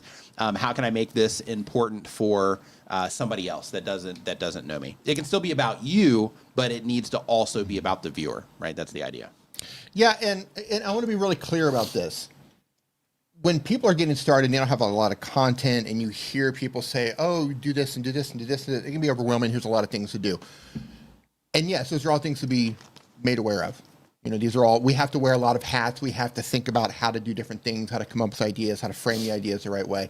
But if you're just getting started and you're trying to build up momentum, keep that stuff in mind. But I think it's more important that you're putting in your reps. Yeah. Like you're going to figure this stuff out. Yeah. It might take you a while to figure it out or not. You might snap right into it. Yeah. But I think the most important thing is that you put in the reps and you just upload. Look at the video. What did I do wrong? What could I do better in the next video? Make another video. Like you're going to fine tune this along the way. So just keep putting in the reps and don't let all this little, as much as I want to say, yeah, you have to frame it a different way because you do, but keep putting in the reps. Yeah. I think that's more important than anything. Yeah. When you just got 4 videos, right? You can't learn unless you're doing the thing. Right. He has 4 videos, right? Yeah. Yeah. 4 long form videos. He's got, I think it was like 6 shorts or something. Right. Yeah. You'll figure it out. Yeah. Keep putting in the reps. Mm-hmm. So really quick, Miss Silverback says, here's a question. What are your thoughts on using AI to help with thumbnails for content? So some people are really good at prompting and getting a really good result, out of the AI tools for thumbnails. Most people, I won't say most, but like most people aren't. I will say most. Yeah. So because of that, can we hunt them too during the purge? But when it comes to AI and stuff, I think it's smart to be using tools that help you with things, especially if it's something that can help you kind of be able to do something that you struggle with. So I think that it's good that you're trying to find solutions for those things. So I think that the tools, there are some really good things out there that can help you with thumbnails. Most of them are garbage, but there are some out there that that people are getting really good results with. And because of that, I think that if the type of content that you make, if it's appropriate and all that stuff, then I think using AI in your thumbnails or parts of AI imagery in your thumbnails, I think all of that stuff, I think it's smart to be experimenting with that right now. I am pro AI. I know a lot of people are kind of drawing the line. Ride Along Gang says, wait, I'm an IRL streamer. I don't want to be hunted. No, listen, we already have We're coming for you specifically. Yeah, no. The drones are already Everybody on the get them. Get Ride Along Gang. Yeah. I already sent the message, man. We're coming for you on Purge Day. You have a good 8 months, though, to try to figure out how to fight back. Yeah, I'm pro AI, and I know a lot of people are drawing the lines and saying everything is AI slop, and there's a lot of AI slop out there. And I don't know how this is going to pan out, but I know that AI is here to stay and it's not going anywhere. Yeah. But I'm all for it. If you can use AI in any capacity to help speed up your workflow, to help inspire you, to even do things that you can't normally do, I'm all for it. Yeah. The problem that I have with people leaning too heavy on AI tools early on is that if you're leaning on the tools to make things, just because an AI makes something, it doesn't mean it's good. Like AI can still make garbage. And if you haven't built the skill yet of just take thumbnails, for example. Mm-hmm. If you don't know what makes a thumbnail effective, then you're not going to be able to identify when whatever AI tool you're using makes an effective thumbnail. You're going to say, oh, it looks pretty. Like a pretty thumbnail doesn't mean it's effective. Right? You can hire a million designers or a million different designers that can make great looking thumbnails, but that doesn't mean they're going to get clicked. Right? The psychology behind the thumbnail just might miss. Same with video editors. Right. Anybody can, tons of video editors. That doesn't mean they can edit the video in a way. Yeah, they might be able to cut the video. They can cut the video. It doesn't mean it's going to keep somebody watching. Right. Right. So I would say if you're going to use AI tools, also be learning at the same time how to do things yourself and how to understand how those things work so that you can properly identify when AI gives you garbage. Yeah. Because I see lots of garbage out there. Mm-hmm. Lots and lots of garbage. The Crypto Factor is our next channel here. He uploads 1 time per week or more, been on YouTube for a year or more. He does crypto finance content. And the question is there anything that I'm missing or something I can do better? I'm thinking about going live more as AI channels are taking over and people may flock to authenticity, lighter editing on videos, except hero videos. So a couple things just to consider is when it comes to video editing, like some people will default to, like not editing as much and things like that. And they do it as a way. What the heck? Hold on. Like a pie, fry, large coffee. Bobby. Hold on. When I put this into... What'd you do? Did you break something again? I'm putting his thing into YouTube and it's sending me to... Oh, he does Something's YouTube. Not working? No, his link is wrong. Good job. You probably downloaded a virus. Probably. So let's see here. So yeah, you put an L at the end of YouTube there. There you go. Okay, here we go. So Brent says, AI shaved about an hour or 2 off my time to prepare a video. Gemini Pro is a game changer. Nice. Yeah, that's good. You're using it to speed up. Yep. Love it. Efficiency. Love that you've added the Bitcoin stuff to all your thumbnails too. That's great. Okay, so let's pull it up. So first on the live streaming thing. Wow, just want to say out of the gate. So this is smaller on my channel, right? Because this is maybe taken up on my computer screen. I've got a 4K screen. Mm-hmm. The browser that you're actually sharing takes up maybe 15% of my screen. Yeah. And at that size, I can now identify a lot of those videos just by the imagery that he put in there. Yeah. Yep. Wow. Yeah. Big improvement. Mm-hmm. Yep. Yeah, it's good. Yeah. So, love the improvements that you've made there. 2 is on the live side. So, yeah, you have people participate in your live streams. So yeah, because of that, I think that, moving into, doing more live streams and stuff, I think that's smart. And the reason I think that's smart is for 2 reasons. 1, because of what it is that you're offering. So when you are making video content, you can trim that video content up. You can, you can take out mistakes. You can, cut something, add a graphic, add a voiceover, stuff like that. And technically people can, download, and people are doing this, by the way. People have actually been caught and had copyright strikes on their content in the YouTube help space from copying other YouTube help space videos and basically just reading their scripts in their videos. So people can do that kind of stuff in video content. The thing that you can't do... Dude, there's a battle going on. Yeah, there's a whole thing going on there. Yeah. There's entire channels that some of you are probably watching thinking that these people know what they're doing, and they're literally taking scripts from my channel and other channels, and they're just reading those scripts on their channels. It's insane. Yeah. But anyway... With you live streaming, the difference between the videos and the live streams for what you're doing specifically, Paul, is you are demonstrating that you know what you're talking about. It's not that you're just spitting out a script and you are just reading off of that script. You're just showing people like, hey, throw it at me. Bring all you got. and we're going to talk about this. And I think for what you're doing, I think that's great in terms of just like an authority piece of content for your channel. So I would definitely lean more into that. I think that, doing crypto live and stuff like that, I think that's fine. I would experiment with these a little bit. But I think the fact that you just have crypto up there, I think that's great. But yeah, I think that doing live streams on here is a really good idea. One thing that I would consider is when things do like drop and, things like, by drop, I mean like when there's movement, having like you becoming the resource is somebody that people can check into when like the charts look weird, right? Like that would be the place that I would try to position yourself so that you can, add comfort to the people that are freaking out, and then you can add support to the people that know what's going on, right? And then by doing that, I think that you would be using your live streams in a way that would be, just beneficial to that particular space, and then you'll be able to demonstrate that you know what you're talking about by simply, doing it all live. So I think all of that is definitely a good move for your channels. Where you're at right now. Build and Fix with Mooney says break up the thumbnails. I'm 50-50 on that. Like I don't know, what the goal is of your channel. If you are doing this for, like growth of the channel, I mean, even still, because you have crypto live on here. So I mean, I think it's okay. But experimenting with it and seeing like, hey, if I use a different thumbnail, does it help people connect with this more? Also, experimenting with like, hey, let's do instead of crypto live, let's just put me and then like the Bitcoin logo or something like that. I would definitely, experiment with this more. But I think that once you do have that template, if you're trying to use it as a way to support your community, I think what you're doing here is okay. The problem, and probably why he mentioned breaking up the thumbnails, the problems you run into is kind of like me, because I use templates for my live streams too.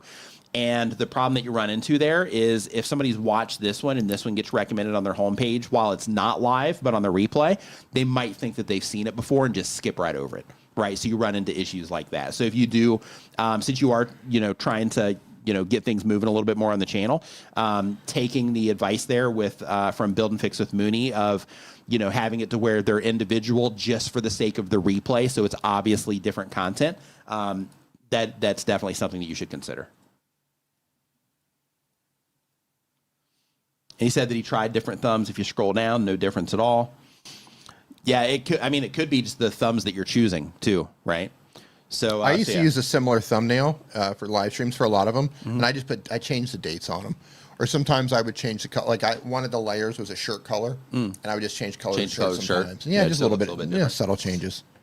I don't know if it helped or not, but yeah. Doug says here he changes his shirt color also. Don't copy me, Doug. Come up with your own ideas, Doug. Meanwhile, D's like creeping on Doug's channel. What shirt color is he wearing today? I'm going to do the same exact thumbnail. Yeah. Next up, we got Turbo John Racing. Turbo John Racing. They upload one time per week or more. They've been on YouTube for a year or more. They do drag racing and auto content. The goal of the channel is to be a full-time content creator. And the question is, I've been uploading regularly for 7 years. The growth in subs is slowing over the last few years. Analytics, new viewers, casual viewers, regular viewers. Are these numbers normal? What would you suggest for getting the subs to click the new uploads? Should I upload less? Do you see anything that stands out that I should change? Let's take a look. So you say you have new viewers at 45%, casual viewers at 32%, regular viewers at 23%. You're actually pretty healthy there for channel growth. You just got to convert those new people into regulars. Let's see here.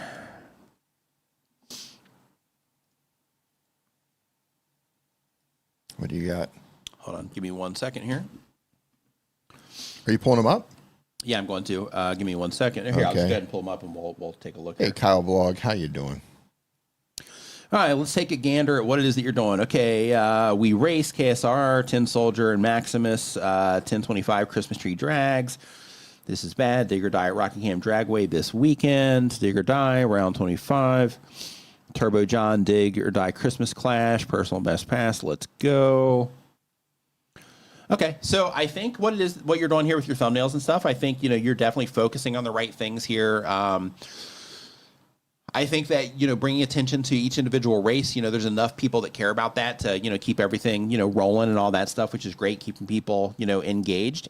And the fact that you do have a lot of new people still coming in on this is great. The problem is that in terms of the, regular viewers, because those are, much, lower. I mean, you're still in a pretty healthy spot, but getting those people to come back is definitely something that you want to work on, as you know. So the very first thing that we would look at for that is we would look to see in terms of if somebody watches one video, why would they want to come back and watch another? So if we come back here to, like, let's say, we'll just say to here, like a month ago, we spun, we lost, and then it blew up, so we need help. So I don't know if this is actual drag race footage. Is this drag race footage? That one's not auto-playing. Yeah, it looks like these are all drag race footages. Are they? Yeah, it looks like it. Okay, so one thing you might want to think about is inside of your retention for each one of these, you'll see that YouTube now has an option in there where you can see how new viewers, casual viewers, and returning regular viewers respond to your content. I would go in there and look at regular viewers and see how they're responding compared to new. Typically, they respond, better, but you could be in a situation where they're just not responding as well. If that's the case, digging through your content, finding ones that they have responded better to, and then trying to see, how you kind of framed everything up in those would be the move. You're getting views on your stuff, so you're definitely, doing something right on some of these, except for the promotional video that you did. But I mean, that happens to, all of us when you do promo stuff.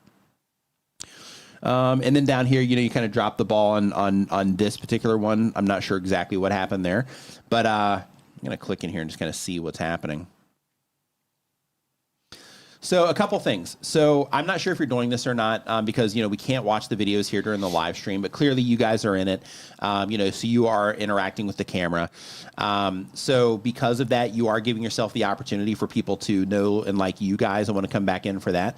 So one thing that I would try here, since you are on camera, is it's smart that you're focusing on the cars, and I would keep doing that. However, one thing that I would look into is A/B testing the thumbnails here in order to help people identify you guys. Because you've got 67,000 subscribers on your channel. You've got 2,000 videos. Like, a ton of people have seen you and seen your face. And you might want to start leveraging that in your thumbnails.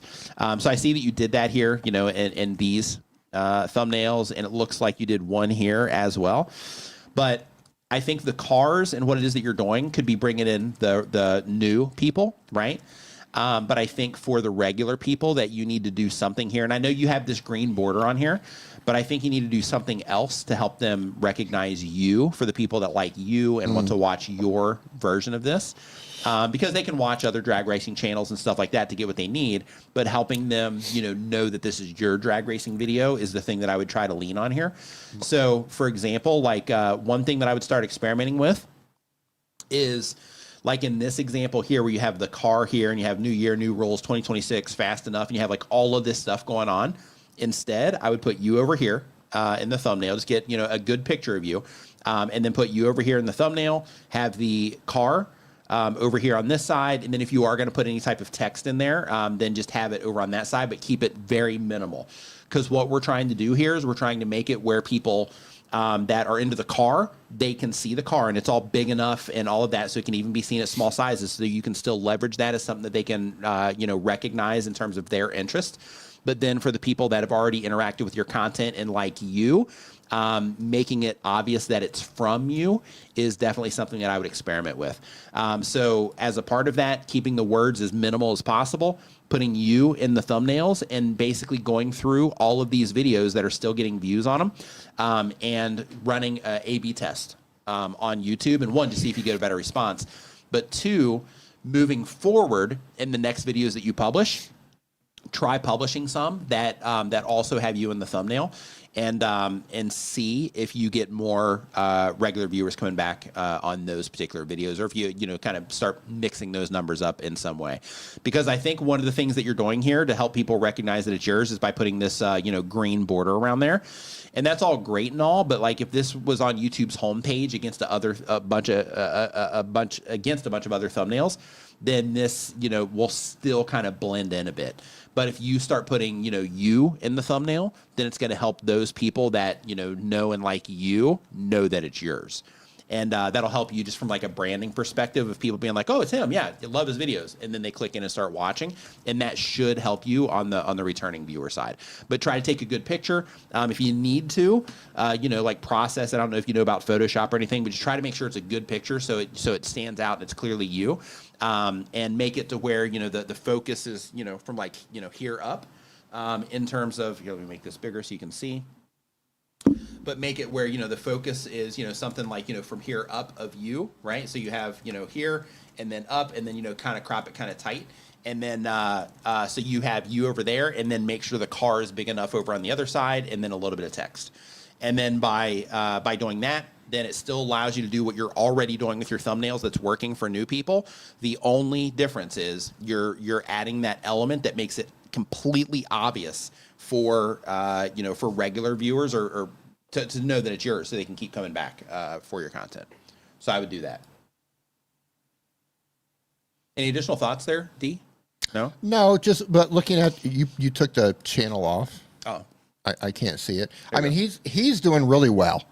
He's doing really well, but just at a glance here, just thumbnails. I mean, I love the green border. They stand out.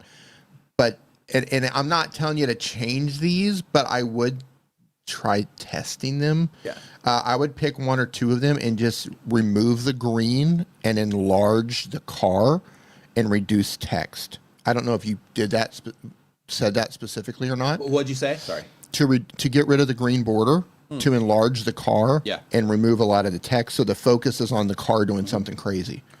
Yeah, well, I would test that just in a couple videos just to see if there's any change in the click-through rate. The reason I say that is because my eyes go to the border, like it's pulling my eyes away from the focus. But that being said, sometimes like this could be what is getting attention too. So that's why I said test it, because you don't know. It's just my eyes are focusing away from the car because of the green. Yeah, another thing too is now that we're in 2026, get rid of this 2025, get rid of this 2025, get rid of the 2025 here, and start opening these up. And what I mean by opening these up is right now, you're locking these into things that have happened in the past, but people can still come and enjoy these if they're into drag racing. So now that we're past Christmas, we're past 2025, and consider this for some of the other videos that you're doing too. Instead of making it, about the Christmas clash and all that, just reframe the packaging so it's more about drag racing instead of it being about the Christmas clash, since those, since those times have passed now. Yeah, I would guess that people are into drag racing. They just want to see the cars race. Yeah. And they probably want to hear their stuff too and see antics and stuff that goes on in the, I don't know if you call it the pit in drag racing or not, but seeing that kind of stuff too. D, will you carry this for a second? I need to step away again really quick. Yeah. I'll go into the chat here for a second. The Crypto Factor says, D, your eyes may be going to the green on his channel, but to his thumbnail versus all the rest of them, and just a theory. Yeah, it's possible. I'm just saying at a glance, at a glance, it's just something that I would test just to see if I could get a higher click-through rate and see if it matters at all. The fact that he has those green borders could be what's working, because he's doing really well with the views out of the gate. It's just something that I would test. Anytime I see something like that makes my eyes go in a certain direction, that's like an immediate thing in my head where I'm like, yeah, I'll test that for a couple of videos and see. I would just run an A/B test to see, enlarge the cars, get rid of the green. I might even go as far as whatever color the car is, I might try to increase the saturation of that car, even to make that car the thing that stands out to be the most eye-catching. Something I would test. Let's see.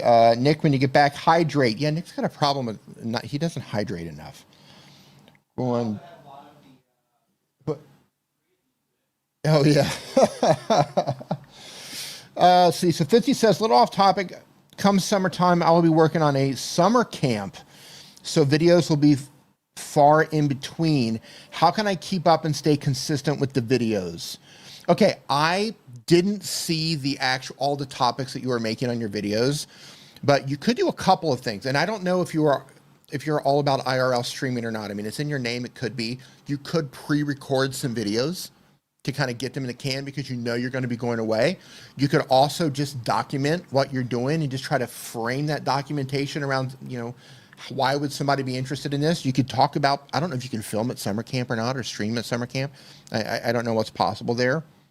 But it's, what do they say about fishermen when they can't fish? In the off season, they mend their net, so you could pre-record videos or just document the process.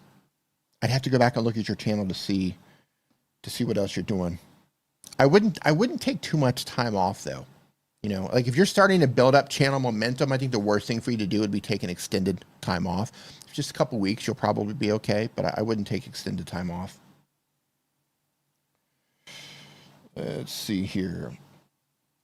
Do you have any advice for launching a paid community, or are there digital products you recommend? Do you have any advice for launching a paid community? Well, you have. I mean, we definitely hooking up the throat coat later. You hurting? Huh? Are you getting sore? No, it's just that would be helpful. I didn't even think about that today, but yeah, that'd be helpful. Yeah, I mean, we have lots of options as creators to have paid communities. I think you need to think about what are you going to offer the people who are going to pay. What are you going to offer them? How do you feel about spreading out the risk? I get so weird. I get so like everything is just in YouTube now, right? You get YouTube memberships. You get all the YouTube monetization. I think you should absolutely. I think as a survival thing, you should absolutely monetize off platform as well. Monetize off platform. Take advantage as well. of the stuff that's on YouTube, yeah. but you should absolutely try to build something offline build something offline as well. Because one oopsie and it's all gone. Yeah, well, sometimes if you're somebody that stays up on all the rules and things like that, and you go through terms of service and you know what everything means, and you go through all the community guidelines, and you're like, okay, yeah, I'm completely compliant there. And you don't have anything to worry about there, then it's less, risky. But if you've never even looked at that stuff and you're, publishing content, then one, go look at it. Two, you gotta make sure that, you are protecting yourself, because you could be breaking a rule right now that you don't even know exists. Like I know when we do channel reviews on the channel review streams, because we'll look a little bit more in detail on certain stuff. And when we do those, we'll find sometimes, we'll catch people tag stuffing and, using, stuff they shouldn't be using and all that stuff. And, it's just sometimes people just don't know. And because of that, you put yourself in a situation where, you're just putting yourself at risk. Yeah, as Doug mentions, you can also do something. I mean, there's lots of different ways, but you have Circle as well. Circle is, I went through just setting that up. That's what we're using for TuberSchool. Yeah. If you're not familiar with CMSs and how that stuff works, it can be a little bit intimidating, but they have a pretty cool knowledge base, and there are countless videos out there with people walking you through how to set it up along the way. But I'm all for it. I think if you can find something to offer your community, set it up. Yeah, and speaking of TuberSchool, by the way, we are ending the promotion on Monday for that. So if you are interested in TuberSchool, which is a school that we've made for YouTubers, go to tuberschool.com to learn more about that. And you save 25% if that is something that you are interested in participating in. But now's the time to get in there, because it'll never be that price again. So Crypto Factor, thank you for the super chat. It says, thanks, man. What if live streams are 30 minutes versus an hour, also 3 times a week? Can these go viral or keep getting views with the title like search or die after? So it really depends on, what they're about and how you optimize them in terms of if they keep getting views or not. So if you're using templates and stuff, then they'll have, they'll probably have a relatively, short life, or they could have a short life. But if you are, packaging everything up in a unique way and you're offering it as something that's good on the replay and it's timeless, then in that case, you can still, get views on the live streams. But when you are streaming, you can absolutely do 30 minutes. Technically, you can do 15 minutes. I don't think you were around during this time, but I think it was not the year that just passed, but in 2024, I had a year where I did YouTube news every Friday. And with that, I was just keeping people up to date with everything that's happening on YouTube, because they were doing a lot of changes and stuff. And I actually have to figure out what the plans are moving forward, because I really want to do those again. But basically with the the news, I would just make the news as long as it needed to be. I didn't say it has to be 30 minutes, it has to be 10 minutes, it has to be 15 minutes, it has to be an hour. I was like, okay, this live stream, because that's what it was. I put it on a green screen and made it kind of look as like corny newsy. But basically with that stream, that was so corny. It was. No. The whole thing was, like I'm just going to hop in here. I'm going to quickly keep you up to date on the things you need to know, and then I'm out of here. And some of the streams were like, 8 minutes long. Some of the streams were 15 minutes long. But usually they would range somewhere between like 5 and 10 minutes long. And some of those streams did really, really well. And some of them did like okay, but they all did, pretty good. So there isn't a rule in terms of, how long a live stream needs to be. It's more about the value that you're providing and how long it takes for you to provide that value. So you can go back on my channel. Like you're going to have to go pretty far back for live streams, but you can go back and you can see some of those. You can see kind of how I put those together if you're just looking for inspiration on ways that you might want to format that. And it also makes it really good for the replay too, because it comes in as soon as it starts. You're sharing the information, you're letting them know what it is that you're doing, and then you're taking them through it, and then you end the whole thing. So the whole play is that I'm just recording a video live essentially to keep people up to date with what's happening in the industry. And by doing that, you're providing a very clear value, and people will start to come to it also. It's what happened with me, to where people would, they would see it and they'd be like, hey, I'm watching these and checking in every Friday.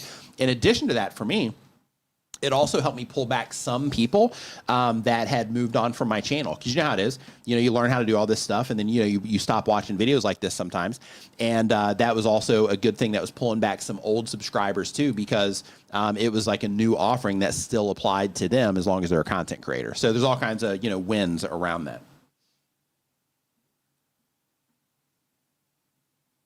Wow, all right. And on that note, I do want to remind you that we do have a bunch of stuff down in the video description that can be helpful for you as a content creator. So make sure that you check that out. In addition to that, I also want to remind you, if you are somebody that is, trying to figure this out and you're just not getting the results that you want yet, remember that YouTube is a learning curve, just like anything else it is that you're going to do. If you start a new job, a new hobby, playing a new instrument, playing a new sport, even getting into relationships, you got to, meet the person, learn, information about the person, figure out if you're compatible or not. Like, everything about it is learning curve based. So if you're struggling right now, instead of getting frustrated and instead of getting discouraged, just know that you can do it. You just have to go through the process of developing the skills around doing the thing, and then once you do that, then you're giving yourself the best opportunity to do it. But the worst thing you can do if you're trying to turn your YouTube channel into something serious is to just give up just because your videos aren't getting views yet. If you really want to turn your YouTube channel into something, commit this year. 2026, we're at the new year. It's a great time to make that commitment and say to yourself, no matter what, I'm going to upload videos all the way to the end of this year. And then regardless of how things are working out, a month from now, 2 months from now, 3 months from now, instead of being like, oh, I'm not, where I want to be yet, instead of that, start looking at it through the lens of, okay, so I'm not getting the results yet. So what I need to do, let me go study some channels on YouTube in my niche and see what they're doing with their thumbnails. Let me see what they're doing with their titles. Let me see how they're starting their videos. Let me see how they're ending their videos. Let me see how they're kind of sending people through their content. Let's see how they're structuring their stories. Let's see, the things that people are responding to, and start, going in and learning more about those things that you need to do. But hang in there. You got this. Again, you can do it. This is your year. You just have to choose to, go after it. So hang in there. You can do it. So hang in there. You got this. Have a great 2026 and have a great rest of your weekend. D, great stream. Yeah, great stream. Yep. And we will see you next time.